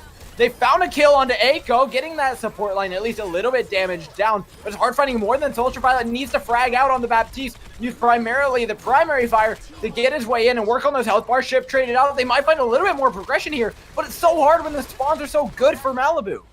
Oh, but no one's touching! 5 members! 4 alive around that payload door, and no one touches. And they could have come back. Ultraviolet was able to use the entirety of Amplification Matrix and keep himself alive in that fight with a sliver of his health bar. But he was still present. He was still healing his team. The Ashe was about to hit Bob. 20% away from that ultimate, and that was when Malibu could have stormed their way back into that fight. But it is not to be. And Regen will be breathing a big sigh of relief, but for how long, though? Because to get that close to finishing a hybrid map when you're running double shield composition into double shield composition is something to be commended on. Well, you do have to match that push, Moxie. We have seen everybody get stopped at this map at various points in time. Finishing is not an easy task, and you can't really put that on Malibu. It's the A defense, yet again, that I'm looking to really set the statement for them here. They failed miserably at it on Volskaya. Both sides did, in fact, and same goes here. But if they can change that up, if they can finally get a defense going, I suspect we could see Malibu taking away a match point. I mean, we said ourselves that we wanted to see Malibu commit to that double shield defense, and that is exactly what we've got. Which means Regen have to be able to open things up. Both not going to be on this Widowmaker for long, just trying to find that initial frag. Not going to find anything other than double shield, and we'll be swapping onto the more dependable Ashe. As you try and match wits with Wannabe, who gets prime position on that high ground, just gets to spam away, whereas you've got to slink your way into the side room and up the stairs. Defense definitely has a pretty big initial advantage, but if the attack can take control of the high ground, they can set themselves up with the exact same one. Malibu don't seem all that keen on giving it away, though, until now when they drop away. Going for halt combos in the choke here, looking for the Sigma, but not much value found. Regen also haven't gained that much space either, though. Malibu actually dropped back to point, sensing that Regen wanted to try a similar tactic to their own attack, and now the double shield, it can't move forward because Malibu have already taken up the space that Regen really wants to be occupying. They finally get a little bit of control of high ground. Aggressive push here from Lava. Can't be punished. Eiko's at 20 HP. Dropped very low. Immortality Field's finally out here for Malibu. They're running on steam. Not enough damage to finish off. Ultraviolet, though, has an Amplification Matrix should they choose to pop it. They don't do it in time, though. Regen come in with one of their own and clean on up against Malibu. And now you can set both up to be in the better position. You're already 47% ahead of Wannabe in Ultimate. You've already got that Bob charged up, and that means that Malibu can't go for the aggressive hold that they really want to. They can't go for this fast reset, otherwise they're risking getting staggered out, and Ultraviolet's Amplification Matrix going to the absolute wayside. As all of Regen just walk past it. Yeah, they're not really scared of much of anything at this point, except now that Malibu have ultimates online. They can look to trade this one out just as effectively, using the Am Matrix to buy time, but not win a fight, Moxie. It's not going to find any kills unless you can hold someone into the damage, but Regen doing a very good job as Pote's actually wrapping around. Humming the Mission Impossible theme, doesn't even need to use the ultimate, though. He's found plenty of value with just the weapon. Magic Mayball cleans up. Regen continue forward. They're setting a pretty good pace here on B. And they can win out this next fight too, if they initiate it. And it is going to be a matter of whoever hits Q first is the winner. Supercharged Blade versus Bob. The one difference for the side of Malibu is that they will have the rally. A rally that they can use to go aggressive, and aggressive they've got to go, because if they wait a single second too long, CJ's going to hit the amplification matrix and Regen get to walk away with this fight. They haven't walked away with much of anything quite yet. Bob's thrown out, completely countered by the bongo. In goes the blade from Eiko. Looking for the value in the backline, gets one, and that's plenty for him. And got double dips for seconds. Not much more afterwards, as everyone's already been taken out by the rest of his team. Eiko bladed first. And Eiko bladed first when supercharges were down and the ground. Chopper was just not given the opportunity. And Boat invested the Bob as well. So you've got amplification matrix. You've got a blade, sure, but there is no cohesion between those two ultimates. So CJ is just better off using that in a different engagement, or better yet, to try and bleed Ultraviolet into putting out that immortality field too early. Otherwise, Chopper's going to put that blade in, and he's going to find a big Omnic Butler ready and waiting to just chuck him right up into the sky. Yeah, there's so much peel here for Malibu should they choose to use it. But you're going to need it with Odd going down early. They're letting so many players go at the beginnings of these fights without Regen having to commit that much to even win them. The tank lineup, both of the Orisa and the Sigma were grossly out of position, though. And Ultraviolet can't invest in Mortality Field to save either of them, because Chopper would have been waiting for that moment, hungrily seen his opportunity, and pounced. But now, you may have held on to your Immortality Field, but you don't have the ground to hold on to. Malibu are in full retreat. Backing away, giving space continuously. The cart finishes at B. Ultimate charge is looking great for Regen. They are set up here to try and win on Hollywood. Boat's going to be coming into that Bob. Malibu have to initiate this fight, and that is exactly what they're going to do with Amplification Matrix, but it is a battle of the windows. It's just backing away here from Regen. They can calmly step aside, look to go for a re-engage now with the Gravitic Flux and the Blade to finish things off. Down goes Baptiste. There's nothing that's going to save you from the damage. Another fight rolled through by Regen, with Malibu barely even putting up a fight. Malibu thought they could win that fight, though. They put in the Bob. That was a gross miscalculation, because now Odd has a Sigma Flux, but you've nothing to finish off the kills. You don't have an Omnic Butler. You're only going to have a hamster to try and stall and cut. Well, that's a big Gravitic Flux. Maxi, that's a good way to start out. Immortality Field has been forced out. Chopper goes down. We might finally see Regen get stopped here. Not quite yet, though. 5 vs 6 is not unwinnable for them. Halt into the Sigma. Can a grasp will keep him alive. Cedro's over onto the Wrecking Ball. Not necessarily doing all that much for the team, as he really wanted that Orisa, but you've got Eiko's Blade to rely on. Boat's going to have the Bob to try and peel, and Lava with another bongo here could come up big. Eiko's Blade straight into the backline, eats an accretion to the face, though, keeps him away, and down goes to the dash in finally, but immediately stunned up. No value found from the Blade. Now it has to be Wannabe who cleans up. Boat goes down. Cedro is well traded out. No main tank here for Malibu. They are looking good to take it, though, as Ultraviolet has turned himself into a little bit of a DPS. Ultraviolet just going to be sitting on that truck with Amplification Matrix, making sure that Regen are thinking twice before they try to come onto this main road, healing everybody up. And now Malibu have staying power. Now they've got a little bit of comfort in this next fight, because they're the ones with the ultimates. They're the ones controlling how and when these fights engage, and the tempo of each, at least until Regen are able to call in their circles. Yeah, total dry fight here from Regen. If they win, it's off the back of some clutch plays from Chopper and Boat. Both looking for the backline here, staring at Ash and Ultraviolet. Don't manage to find anything. Riddick Flux from Odd.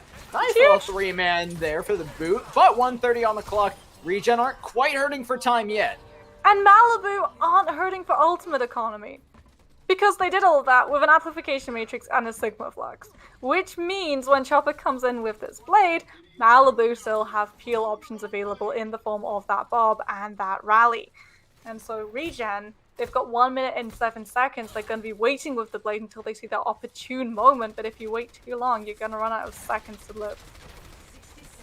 Wait till you see the whites of their eyes, kid. Looking for the right opportunity to go in and dust them down with Wannabe on the Ash. Waiting patiently to throw out the Bob. Rally as well from Fishcake to keep them alive. So many tools to go in. And they're starting off with the Bob. Doing a little something on the point. Lob in a world of hurt. But Wannabe's Bob eventually does go down. Rally to try and sustain things here for Malibu. Was used a little bit early. Now they're not going to have it for the engage. But they do have it for Aiko's blade. Nice and armored up. Dealing plenty of damage. Cedro finishes off Lava. And with no main tank in the way, Regen just have to cower because their health bars are getting so low, Moxie. Cedro's about to hit the supercharges as well, and when it's the overtime fight, you can't cower away from the payload. You've just got to take the brunt of the damage, and I don't think Regen are even going to be able to tag onto that point online in time. Boat will be coming in with the Bob Magic Missile onto the Lucio. They've got staying power if they're able to hit it, but unfortunately Malibu already have Amplification Matrix Charge, which they can drop on main. Yeah, they can drop Ant Matrix, deny the Space Room coming in. All this, there's the Bob, the Orisa. Lava just has to run into this one willingly. Goes down to Wannabe. Malibu are looking to set themselves up at a 2-0 lead. No, wait a minute. Main tanks are alive here. Definitely not over yet, Moxie. The Dynamite doesn't really connect from Wannabe. Not over, but the ultimate charge is not looking great for Regen. They're working their way up. Lava might be able to get the supercharger online here, but there's no Ash to help out. CJ's trying to do all of the DPS and the healing on the Baptiste. Does manage to. Aiko goes down as well. Cedro, the card's approaching the end rapidly here. Malibu may have let this one slip from their fingers. Bab's still alive, and so he's still healing, and you've got the Reinhardt, the frontline presence. Malibu have to touch, have to contest. Want to be so close to the Bobby, gets it out. Gets it out. Is it contesting is the big question. I don't think it is. I think it's all in the Wrecking Ball here, who is managing to stay alive. All the respawns are coming back in for Malibu, but just barely. They need a kill right here, right now. Aiko's blade slicing and dicing, but he's only got 12 HP to work with. He can't do it. Regen might have gotten the recontest, but the staggers are still there. The Brigitte might be able to get the contest off. Fishcake doing everything in their damn power to get the touch off Amplification Matrix, but nobody's on guard. It pushes over. Regen take over Hollywood to tie up the score. Regen are able to push that card in overtime, door, through the arsenal of ultimates that Malibu puts in that way. And I'm gonna say right now, CJ staying alive on that Baptiste when he drops Amplification Matrix, even though Aiko goes for the Swift Strike straight through the window and still tries to finish off the BAP, that's the turning point for this team, and that's the reason why he is currently my vote for MVP. I mean, CJ is coming up big right now. DPS, heals, you name it. I think both him actually and Ultraviolet, both the Baptiste have been playing exceptionally well, but Malibu, it hasn't quite been well enough, Mox. We're heading over to Route 66 to change things up. It opens up the door for more dive from Malibu. It opens up the door for Regen to come in and try and upset once again, though. This is where I think we're going to see whether or not Regen have really identified what Malibu are trying to put in front of them, or whether it was because Malibu were running that double shield composition and teams right now are so used to running double shield. Because if Malibu come out of those gates with that dive composition and Regen are still not able to deal with it, Malibu know for a sure sign going forward, you don't go for the mirror matchup, you grab a Winston, you grab a Zarya, and you grab yourself a series win. Absolutely, and this is a great map to run that dive on if there ever was one. High grounds aplenty, just high enough that the Winston can get up there, drop down and be safe, but not too high that the Zarya can't reach it with the beam. I would be genuinely shocked to see Malibu not lock in the Zarya Winston dive here. We'll find out in a couple of seconds whether or not they're going with it, but I can't help but see anything else. Absolutely, they go with it on one of its best maps. I mean, they're in the attacking spawn, but I think we both know this is something that they're going to be sticking with. Wannabe on this Sombra has been doing so much when it comes to those EMPs, and CJ as well. This is a Baptiste who knows when to use a Mortality Field when they're going up against double shield, but going up against dive was very conservative, was very reluctant to part with that cooldown because every Baptiste knows it's drilled into your head. Don't use a Mortality Field too early on, otherwise you will be punished for it, but holding on to it too long, that's what's really coming back and biting this Baptiste. If CJ has been able to identify that sweet Goldilocks middle ground, that is when we are going to see a true battle between these teams. If he hasn't, Malibu get to run away with this dive for free. And they're going for the early hold here. Up against the dive, I'm not exactly sure how I feel about this. You're effectively giving all that early ultimate charge away. You should inevitably be forced out of this corner, and with an ultimate advantage going Malibu's way, that's a really scary proposition heading further on to the match. Good halt off though, catches that Ultraviolet, Cedro into the back line, as well as on already at 100 charge here. The risk of getting burned right on down. Eiko cleans up. Malibu are looking to tell Regen exactly how big of a mistake they've made. I mean, I liked Regen trying to hold as close as they possibly could because traditional dive requires space to work with, and Regen would have denied all of the space. However, this isn't traditional dive. This is Zarya dive. You've still got frontline presence. You've still got a tank who can walk forward completely unabashed, and the closer that fight gets, the more powerful you are. And in doing so, Malibu have been able to grab themselves the high ground that Regen have worked so hard to try to deny. They've also given Malibu a massive boost to their ultimate charge. Remember what we talked about earlier, Moxie, with this composition. Once they get their ultimates rolling, it is all over. It's going to be grab, and then blade, and then EMP on repeat. Fight after fight after fight. One, then the next, and the next. You see the Winston already charged up here. The Nano's going to be online soon for him to just jump up to that high ground, zap everyone right on down. Eiko even has the blade. Should they choose to use it? But Cedro falls early to the amplification matrix. Eiko's trying to clutch it out, though. He's got a Nano blade to do it. Slashes right on through that immortality field. Not going to be keeping anybody alive for the time being, but it separated the tanks away from the sports. CJ's no longer alive. Fishcake coming in to clean things right on up. Odd even has a Graviton Surge should they need it. With 3 members left, they should be able to clutch this one out. Gravitic Plus try and peel away. Fishcake should be going down here. And Regen have stabilized. And this is what the team needed, because now the dive is going to be very exposed if they try to go for this high ground. You're going to be taking so much damage. And both Boat and Lava can work together in tandem to completely deny that Winston getting onto the high ground. However, if Malibu were able to close the distance, they're coming in with the Graviton, they're coming in with the Primal, and Wannabe's about to hit that EMP. So CJ's one win condition isn't using Immortality Field, it's making sure he's A, alive to use it, and B, not hacked out and still able to connect it with the ground.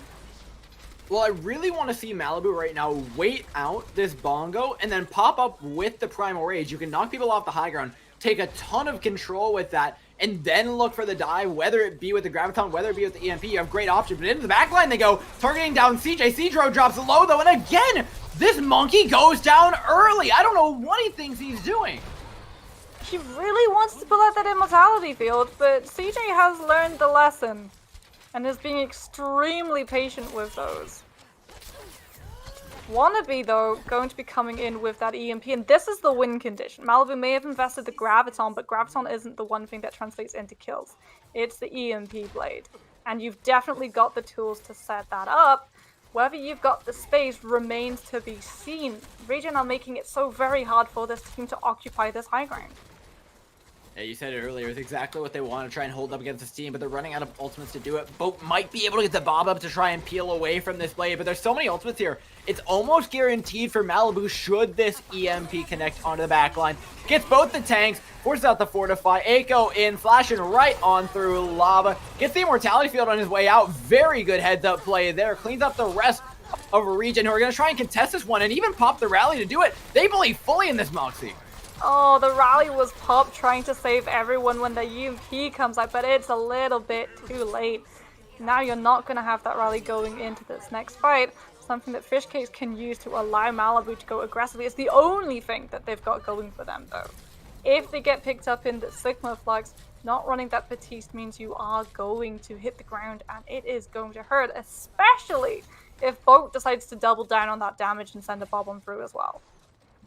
So now what we're looking for from Malibu, though, even though they only have one ultimate, they can go back to that neutral game. Jump, bubble, bubble, drop. Jump, bubble, bubble, drop. And just do that on repeat. Odd's going to be at full charge. Cedro can work up towards that Primal Rage and start really working this neutral game in their favor. Well, it's not the jump, bubble, bubble, drop, but it definitely allows Chopper to go, well, a little bit in the wrong way of the kill feed. But Malibu's still making waves, even though they don't have those ults available. Ship really believes in this. We have seen this constantly from Regen, throwing in one ult too many in fights that are lost. And that is something that really is going to haunt you. Because now when Eiko comes in with this blade, and it will be picked up off the back of Odd's Graviton, you have only the Bob to defensively call back onto. Lava will be coming in with the supercharges, but those are deployable. Those have a health bar. It is nowhere near the amount of threat a Sigma poses with that Flux. They've got all the tools to win this one. Aiko's up with the Nano Blade, gets himself one, looking for more, trying to steal this point out without using the Graviton so that they can continue to roll with their ultimates in further fights. I mean, you use the Blade, but you're still holding on to the EMP. This is something that Regen are really going to have a hard time recovering from. The only way that they're going to be able to survive those two ultimates coming out is if CJ does not get caught in that Sombra's ultimate. Immortality Field is the one thing that you are going to have going for you. It doesn't matter if you've got a Blade. Your Genji is not going to be able to use it if he's stuck just sitting there with a Blade, not able to do anything.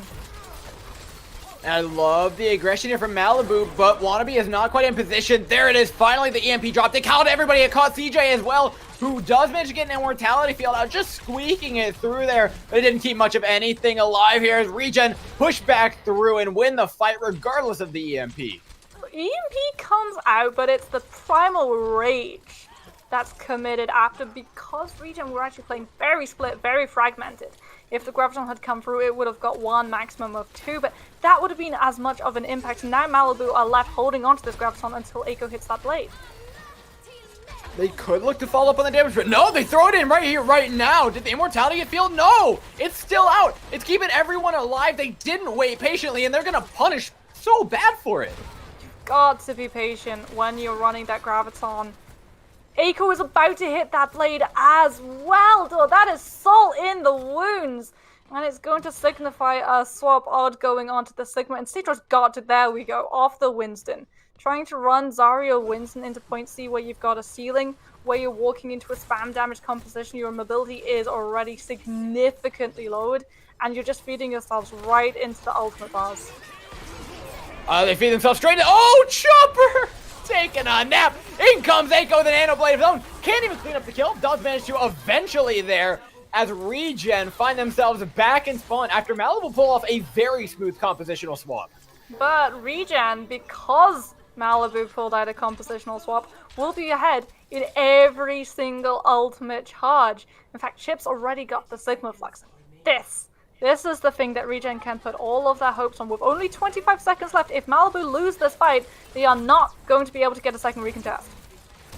They won't stand much of a chance here, but a halt in Riveted Flux makes it even worse. Those ultimates you were talking about matter so much, Moxie. Yeah, you can see Chopper just going for the throat of the Ash, who's given up. All of Malibu understand you're not going to be able to get back onto that point in time. You've just got to accept your defeat. It doesn't matter who you swap onto. No one can teleport cleanly from your spawn room to that payload in time. And now we're in the same exact spot that we were on Hollywood. A very respectable push from Malibu, but it's winnable for Regen is the thing. And we've seen many people get here. This is a weird thing that's been happening on Route 66 lately. Likely, in these matches, we either see teams get stopped full stop on point A, or it goes all the way to C and every meter matters. It's been back and forth between those two, but if Regen can make it past A, B has been relatively easy for teams to take over, and they've been doing a good job of doing so. I think their ultimate game has really stepped up since map 1. That was the one thing that we were harping on. Regen, I think, stand a really good chance at this. The one thing that I think Regen are still a little bit lacking when it comes to that ultimate game, though, rests on Ship shoulders. This Sigma has been very enthusiastic and optimistic, let's be honest, with these Sigma Fluxes. He puts them in far too early or far too late a fight stage, and they just don't have an impact. But Regen are still able to turn that into their favor. Even though they're lacking that ultimate, they're still able to power through a lot of these fights. And, more importantly, they figured out the dive. This was the thing that this team could not handle on that first map in Oasis. Every single time that dive came through, it was finding value. It was finding a kill because CJ was just dominantly, so determinedly not putting in those immortality fields. But they've cracked it. They've figured it out. And so they're finding so much value. And that means that Malibu are left at an absolute standstill right now. They're losing on the mirror matchup. They're losing when they go for that dive composition. What do you do on your defense? I mean, I don't consider that a loss whenever you're playing the dive, though. You made it most of the way through map. This is a notoriously difficult map to finish. I genuinely think of this one as dead even right now. I think we see both teams lock in double shield. I think Malibu are done running the dive on defense, unless they want to prove me wrong and show us another redo of Volskaya, which I would be very, very scared of them actually attempting. We'll see here in a couple of seconds what they end up going with, but I'm hoping for the double shield. No, they're still on this dive, Moxie. Again, if they can get the ultimates up, then you know what, props to them. They'll be able to roll it, but it's going to be extremely difficult to do so now that Regen have found the aggression they need. I mean, it's all going to be determined, this defense. It hangs on that first fight. If Malibu are able to win that, then they are ahead in the ultimates. They'll be able to hit those ultimates that they need to guarantee themselves a fight win, and then another fight win, and another fight win after that. But we also know that Regen are having a much better time of dealing with this dive. That CJ is being a lot better at dealing with when those dives come through and when he wants to put Immortality Field down. And their attacker spawn, they're not going to be coming out with those Reinhardts or with those mates. I wish they would, but Route 66 is just a little bit too open for that mate to find value. And if you're going for that double shield composition, you need to be able to pair up with that Orisa and Sigma pretty nicely, so the Reinhardt's just not going to be enough when your shield is so fragile.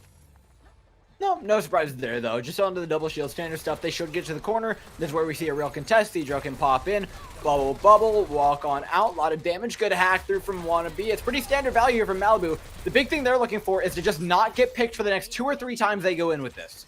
Wannabe just wants to build up to the EMP as quickly as possible. Malibu, remember, if they take damage, if they're able to get back safely to Ultraviolet, you will be seeing a Nano Boost coming online any second, but that is not safely back to your support, Cedro. How many times are we going to see him die first in fights, Moxie? That's the worst thing for the dive, because now, who's soaking up the damage? Who's soaking up the attention? And you can see Wannabe, Eiko, the backline, they're all in retreat. They're all being caught out. There's nothing that this dive composition can do without that Winston. Cedro is consistently being picked off and underestimating the damage of Regen.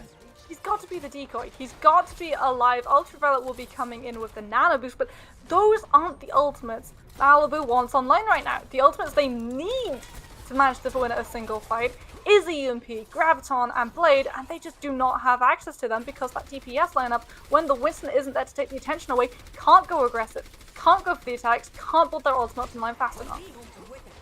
One thing they do have, though, is going to be a nano onto the Winston. They have an ultimate advantage pushing into this fight, but they need to make it count here. They're not getting much of anything. Zap as much as he might. Cedro has only made space here.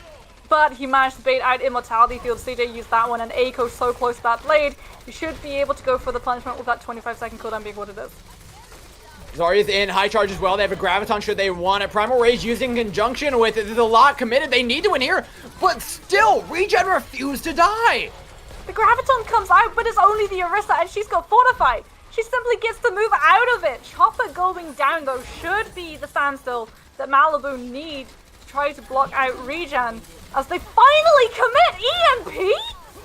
Holy cow. I mean, the spawns came in for Regen. That was effectively a 6v6 fight. I'm not too surprised. It was Bongo for one. You still have a fight-winning combo in Nanoblade. True, but you have nothing really that adds to the threat that forces Regen to play a completely different game the way that EMP really forces Double Shield to play. And now you're relying on Regen playing themselves when Eiko comes in with that Blade, that they're going to be coming in with these narrow corridors where the Genji can just go to town. Remember though, given enough time, they're going to have a Graviton online. It's all about surviving this initial onslaught from Regen, that which they did not manage to do. Odd goes down. Eiko has to find a big Blade, gets themselves not much of anything. Cedro instead is a man cleaning things up on the Winston. Great shots by Eiko though. Finds Boat, wins the fight for Malibu, and now they can look at rolling that ultimate charge. And now Malibu can really, really hinder Regen's approach. When you've got that Primal Rage, you can go and you can buy yourself all of the time in the world. And remember, not only do you allow the time to just drain away, you're also giving Ultraviolet access to a massively increased health bar of a monkey that should then be able to bolster your nano charge to keep pace with Eiko. And Cedra's doing a significantly better job here on this point, staying alive, popping Primal in the small room here. The Genji dropping pretty low. Boat in a world of hurt right now on the Sombra. Still doing a great job. Malibu still have the high ground. They still have the position. They're taking down players one by one, picking this double shield apart piece by piece. Primal Rage, because it was in that side room, because you can just get juggled to eternity and back, actually forced CJ to use Immortality Field. And that means you can't save the team when you're trying to disengage. And Wannabe's been able to build up an EMP before Eiko actually hits that blade. Now Malibu will have access to those trio of ultimates that we've seen them trot out time and time again to win themselves fights. Even Amplification Matrix gets dropped just to allow Regen to get safely through the tunnel, but all Malibu do is disengage and wait it out. Yeah, you can start pushing this cart. They're probably going to go back to the same choke though here in a moment, as Wannabe's EMP is lined up and ready to go onto this high ground. Blade dropped in from Chopper, looking for value. Immediately EMP'd and conked away. Nothing he can do to help his team now as Eiko takes down Magic 8 Ball, looking for the Orisa drop down to half HP, but the rest of them are falling. Ultraviolet gets traded out though. No main heals left here for Malibu, but the rest of the team's already gone. They've got the aggression, they've got the full health bars. It doesn't matter if they're missing that main support and they kept a hold of the Graviton. You've got nothing to combine it with, but that's honestly working in your favor. You chop on a nano boost either onto Wannabe or Eiko, you manage to get everyone caught in a Grav, and you just go to town with your primary fire, and you've got an ultimate bolt up in seconds. Yeah, it's such a big threat, especially with the nano on Winston thrown on top of it. Things are about to get real rough here for Regen. They still aren't up to that EMP yet. Look for the right opportunity to throw in the Graviton. Do they even have to, though? Cedro's got a Primal. He locked the supports in the back room here. Nice little hippity hop from Odd. Gets himself up for the Graviton. What a beautiful Zarya play. But they're able to manage to translate it into kills as well. They had to. Ultraviolet went down in that fight. Chopper has become so adept at infiltrating the backline, at taking the Ana out before these engagements. And that's something that this Genji is going to have to do again. Because Malibu had to invest heavily to make up for the Ana's absence. They are lacking ultimates. They are lacking any threat to keep Regen away. But with 30 seconds on the clock, they only need to win a single fight. If they can finish it before Regen are able to close the distance, before Boat's able to set up the CMP, we are going to be seeing Malibu take us to match point. We've seen this happen before. The fights end early in favor of Malibu. This is not guaranteed for Regen quite yet. Look at the space they're giving them. They're just going to allow them to use as many ultimates as they want. They're just waiting for that overtime, honestly. Eiko's gonna what a hack. The blade, but Chopper denied God. access to his! And the EMP gets no value from Boat. Catches barely anything. Now it's Wannabe's turn. Eiko cleans up with a blade. Malibu is looking to end it right here, right now. Send us over to another map at match point. Oh my goodness. We said it wasn't set in stone. Even though Regen had access to those really powerful ultimates, in EMPs, it's about how many people you hit, especially in overtime, Jory. It had to have an impact. It was all that your team were relying on, but Chopper going down forces the EMP out far too early to make up for the absence of that blade. And Malibu, they just have to wait a couple more seconds. EMP comes out, they get to blade in, and Eiko finds so much more value. And that's the reason why Malibu get to send themselves to that match point as we head over to Ilios. God, Mox, I love watching this composition in action. It is so nice, so satisfying watching those ultimates come in rotation, fight after fight. The win more. It's suffocating to Regen once it gets online. Malibu are playing this composition better than ever. The second that B hit especially, Cedro just stopped dying on Winston. I don't know whether something clicked, somebody calmed, somebody just said stop feeding, but like, it clicked. He stopped dying first. That's what was going wrong every single other fight that they were playing this Zarya Winston dive on. Cedro is dying first. He's realized that mistake, getting out far earlier and far safer, getting those ultimates online without giving away ultimate charge over to Regen. This looks like a team unleashed, and you know what? They look like they can lock it out here on Ilios, what might just be the final map of the series. But Regen have figured out a tactic that works for them as well. Because while Cedro stopped dying first, Ultraviolet has now taken that main tank's place in the kill feed door. And when you take out that main support, Regen set themselves up in the best possible way to come into that fight. And going into control point, if you're able to get that main support out of the way, what should be a very long stagger fight where the team who's in possession of that point just continues to dive onto point time and time again, especially if it's going to be that Winston Zarya again, then that just is not there. You can't go for those insane staggers where you manage to get yourself 30% off a point because you just don't have the health bars to stand up for it. It's back in black, back to the same composition they were running before. Malibu looking to lock things down. Regen, this is your last chance to pull it back. They've done pretty well on the double shield before. But what are these swaps? Both on the legs? They're anticipating a Pharah, and now you're going to be so far behind because there's no Pharah in the sky, and that means there's no shutdown on Wannabe. There's no form of CCS at the Brick Bash. I mean, I don't know if it was a Pharah anticipation so much as it was they wanted to hold on to the high ground and make a tasty little treat in the form of Boat. It also gives the backline a little bit more to work with by giving them the healing field, the biotic field.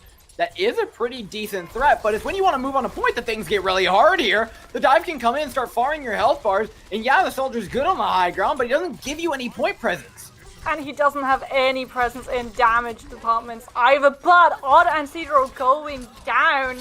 The DPS from Regen have done their jobs, like keeping those backlines completely occupied when it comes to attention, which means the front line is just fumbling. Oh, Eiko trades out one, not much more than that. Yeah, I would have loved to see Malibu group up a little bit better there and just let the backline be. Odds onto the Hammond. So you're going for a dive, but now you don't have that Zarya bubble, you don't have that extra little bit of comfort for the Winston. This all falls down to Ultraviolet to make up for that fact. And Cedro is very aggressive, the Nanabu's going to do even more than that. But there's no one for him to really pick apart. No, but Immortality Field was forced out, so is Chopper. Ultraviolet finding that kill uncharacteristically on the support. But if you don't have tanks to aim at, you might as well be fine and frag. Trade out for CJ as well. The support line is down, and Malibu takes the point back over. Oh, Boat goes down to Wannabe. Remember, no CC to stop that Tracer if that Brig's gone. And that means no tack visor for Boat to try and play with. And you do have that soldier, you will be close to the ultimate, but you don't have the ground where you want to be set up when you use it. You're not going to have that high ground. Malibu making sure that the soldier does not have access to that because they're not running that Diva, it's the Hammond instead. They don't have defense matrix. If he's able to get that door, he gets prime position to get a kill, and all of Malibu just gonna have to scatter. Well, Malibu are more than happy to. They're just gonna pick him apart one by one. This Primal Rage is beautiful. The soldier can't have the high ground anymore. They're just zoning him out of the game here. He really wants that Genji dead. Oh, what if he holding onto this pulse bomb as well? Gonna try and annoy Poke coming out of the spawn. What is going on? This movement, left, right, duck, dive, go for a little bit of a blink as Eiko tries to get out of dodge. Well, does manage to remember his 5D as a dodgeball, but not much more than that. There, not a kill found. Pressure still going over the way of Regen. He gets the health back, dodges the accretion. Cedro, how are you alive right now? Eiko and Wannabe coming in clean up, and Cedro has bought enough time by distracting ship on the Sigma that they're going to hold on to this point. Cedro lived far too long. There was no line of sight for his backline. There's no excuse. And you want to talk about buying time. Boat's been sitting on this ultimate, this tag visor, since the very second fight of this game, door, and Malibu still have not allowed him to pop that Q. This may be one of the most ridiculous matches or maps of professional or semi-professional Overwatch I've seen in a long time. Things only get more ridiculous here, but Odd has mines, and he can zone away this entire high ground with them. And they come, bouncy, bouncy goes, Boat dropping very, very low. The attack visor not finding any value. Don't shoot at the deflecting Genji, you fool! He's got a blade to try and clean things up. Chopper's trying to do something on point here. He's finding very little value with this blade. Cedro's got a Primal Rage. Knocks 2 off the map! Love it! And CJ, you should know better! Malibu are being handed this map on a platter right now. Regen now. Map point, match point. It is now or never to try and pull it back. To put something into Regen's defense, they didn't voluntarily walk into a Primal Raging Winston. They involuntarily walked into a Primal Raging Winston in overtime, because if you didn't step on that point, you'd already have lost the map. Would you like to explain the entirety of the map beforehand? You've just got to swallow your pride and walk into those monkey fists, knowing full well what's going to happen. And I mean, honestly, the one inexcusable mistake that Regen made where we cannot defend them, door, is sticking with that soldier. There's no form of CC, there's no threat like a McCree with that flashbang when the dive comes through. Yes, you've got an extra little bit of sustainability, but that extra little bit of sustainability is not going to stand up when a Genji is just after you constantly 24/7 and holding onto that tac visor. If you've got the high ground, it can go for a very nice play, but that is all it's going to do. It's going to be a very nice play for a couple of seconds, and then you're slinking back into the depths of doing absolutely no damage and honestly being out DPS'd by your own backline with CJ on that Batiste. Moving forward, I see both blocking that Torbjorn, and I've got my fingers crossed that they come out with this, though, because as strange as it is, and I still feel so weird saying it, Torbjorn is viable in 2020, and he's very viable when it comes to countering dive. Yeah, and this time you don't have to worry about aiming. I mean, you can still shoot a Genji deflect and maybe kill yourself, but if Malibu come out on this double shield, I think Regen are in for one hell of a surprise. They came out with the soldier, and it was a misread, and if they come out with the Torbjorn and it's not into dive and you aren't able to secure yourself that first point, you can't be stubborn. You can't have that same mistake repeated and stick with a DPS that is useless in 95% of the engagements going forward, because everyone on that competition has to play a part. The BAP has to be there healing everybody with the Immortality Field to save them from the team. The Break has to be there with the Shield Bash to guarantee that the backline stays alive for when Immortality Field is needed. The tanks have to create space for the DPS to actually move forward, and the DPS have to kill the other team. Well, they're going with the Torbjorn anyways, Moxie. It's the misreads for days. Regen are having an interesting last map, to say the least, but it's not over yet. They can clutch this one out. They have the opportunity to swap. Malibu might not even be coming out on this. What I'm interested to see is whether this DPS lineup goes back to Ashe Genji. I believe Eiko probably will be, and so therefore they should be catching Regen pretty hard off guard here. Oh, Chopper going to be going on to the McCree, so no oh, there it is, Torbjorn. They're really heavily committing. They are fully expecting Malibu to be coming out with that Zarya, with that Winston. And Regen now are in the worst spot to deal with a double shield composition. Yeah, Malibu are living in their minds rent-free right now, and it is not a pretty sight. However, the fight's not over yet. The Torbjorn and McCree offer a lot of damage. There's going to be a ton of shield pressure going Cedro and Odd's way. The issue is actually finishing off these kills. You don't have a Genji that can twist right through and guarantee that the same way, so things get a little bit dicey once those health bars get low. And right now, both of them staying up relatively high. The Sports doing a good job of peeling away, but it's the point pressure that Regen have currently pushing Malibu off and away. Wannabe needs to find a dynamite over top here so they can find a kill right here, right now. Oh, and it's a big one! Straight in, Immortality Field be damned. You throw out the Ant Matrix to try and peel, but your tanks are still falling to Malibu. Boat trying to go for the flank with the Torbjorn has already got the Molten Core built up, and you don't want to swap, especially because you're going to have two zoning ultimates with that Deadeye coming into play in just a couple of seconds for Chopper, but you've also got to be able to secure yourself the space to be able to use them. And that is something Malibu are not going to let you have for free. Wannabe just going to be parking himself on main road to try and get that Bob online a little bit faster, but there's nothing he really needs to peel for. So you can use it to go aggressive to let Eiko get safely in with this blade without being punished. I mean, the ultimates are going to continue to roll here. Both still on Torbjorn, has the Molten Core to peel away from it. Dropping people nice and low, doesn't let the blade get in. But you've traded a good few ultimates away in favor of that. Use your only rally to start moving into the point here. The health bars are low, but the Gravitic Flux is real high. Down goes Magic Mateball, comboed with a Bob. Everybody's in the line of fire right about now as Malibu hold on to the point at 66%, Moxie. Regen expended too many ultimates far too quickly. You could just have used Molten Core to shut that Genji's movement down. And now you have denied yourself ultimate economy. You're going to be denying yourself any chance really to build up to Blade and Bob, because it's going to be that final fight territory. Supercharges and Sigma Flux Amplification Matrix are all Regen have to work with, and they've got to win one of these fights if they want to be able to set Chopper and Boat to match wits with Eiko and Wannabe, who are already so far ahead in that race. It's going to be a rough one here, pushing straight into the amplification matrix. This might actually go all the way into overtime. They may have to push into this for a quick second.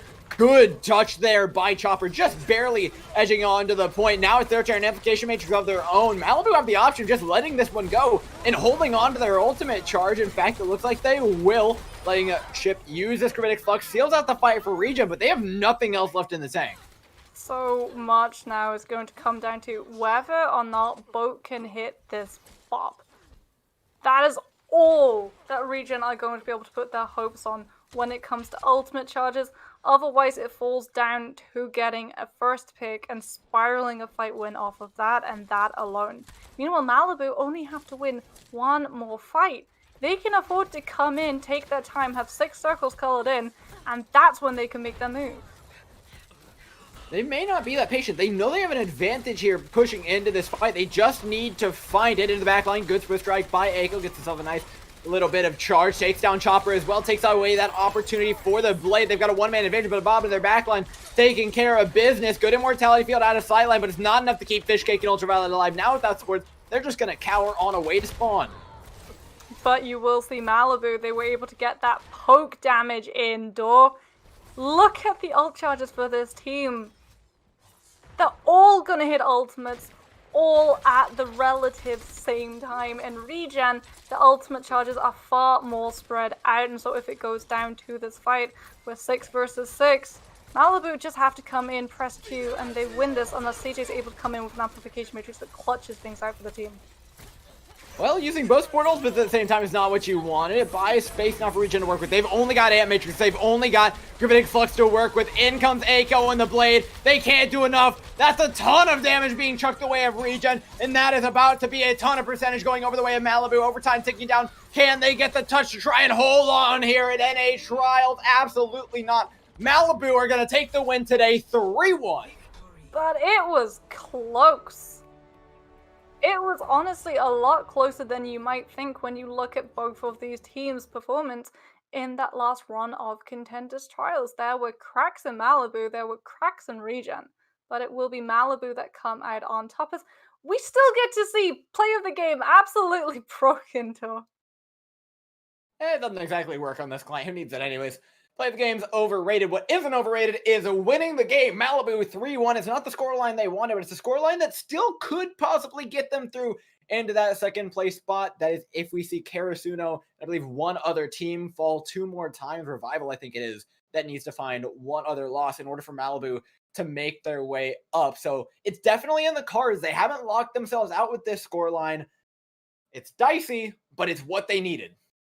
I mean, they set themselves up in the best position that they possibly could. It wasn't the 3-0, but it was still 3 points on their side. And going forward, if they run this Winston, if they run this Zarya, this is a gauntlet that some teams are really struggling to deal with, though. You either know exactly how to counteract it, or you struggle and you're just not able to recover.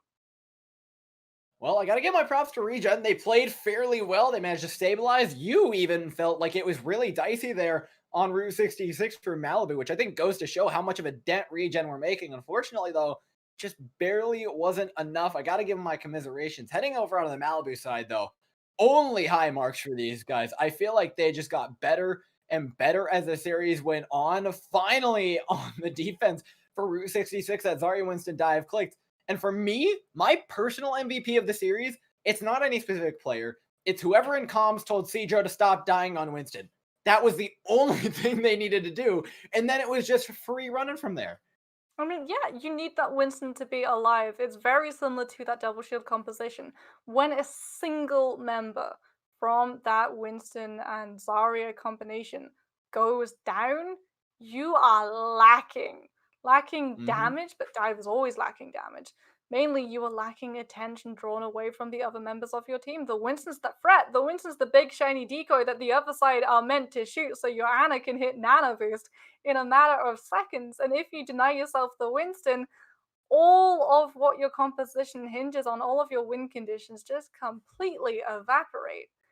But you know what? I've got to agree with you. My MVP, it's whoever told Cedro to fix his positioning, because that was when we got to see Malibu come alive. And unfortunately for Regen, I feel like it would have been a lot closer. The one problem that these guys suffered from was that mentality. Coming out on that last map of Ilios twice went They with got that Soldier. boomed. And then That on was that second rough. time in well, when you come out with a Torbjorn and a McCree because you're expecting the dive, you were setting yourself up, not for failure, but to be so far behind when it comes to that ultimate race. And doesn't matter which composition you're running up against, double shielding or dive, as soon as those ultimates come online, so too does the tempo of the fights. Yeah, I mean, it was a really close match. The final map, though, Malibu, where they were running circles around their heads. Such big brain composition swaps, too. They could have run the dive on well. It would have worked perfectly fine. But you know they had to be calling the compositional swaps. You know they knew exactly what kind of stuff Regen were going to be up to. And off of a beautiful composition swap, Malibu end up taking the series 3-1. Ladies and gents, that is all we have for today, but there's more Contenders trials yet to be played for North America. Tomorrow, we're going to wrap things up here. Same time, same place. You will not want to miss it. Thank you guys so much for watching tonight, though, and take it easy.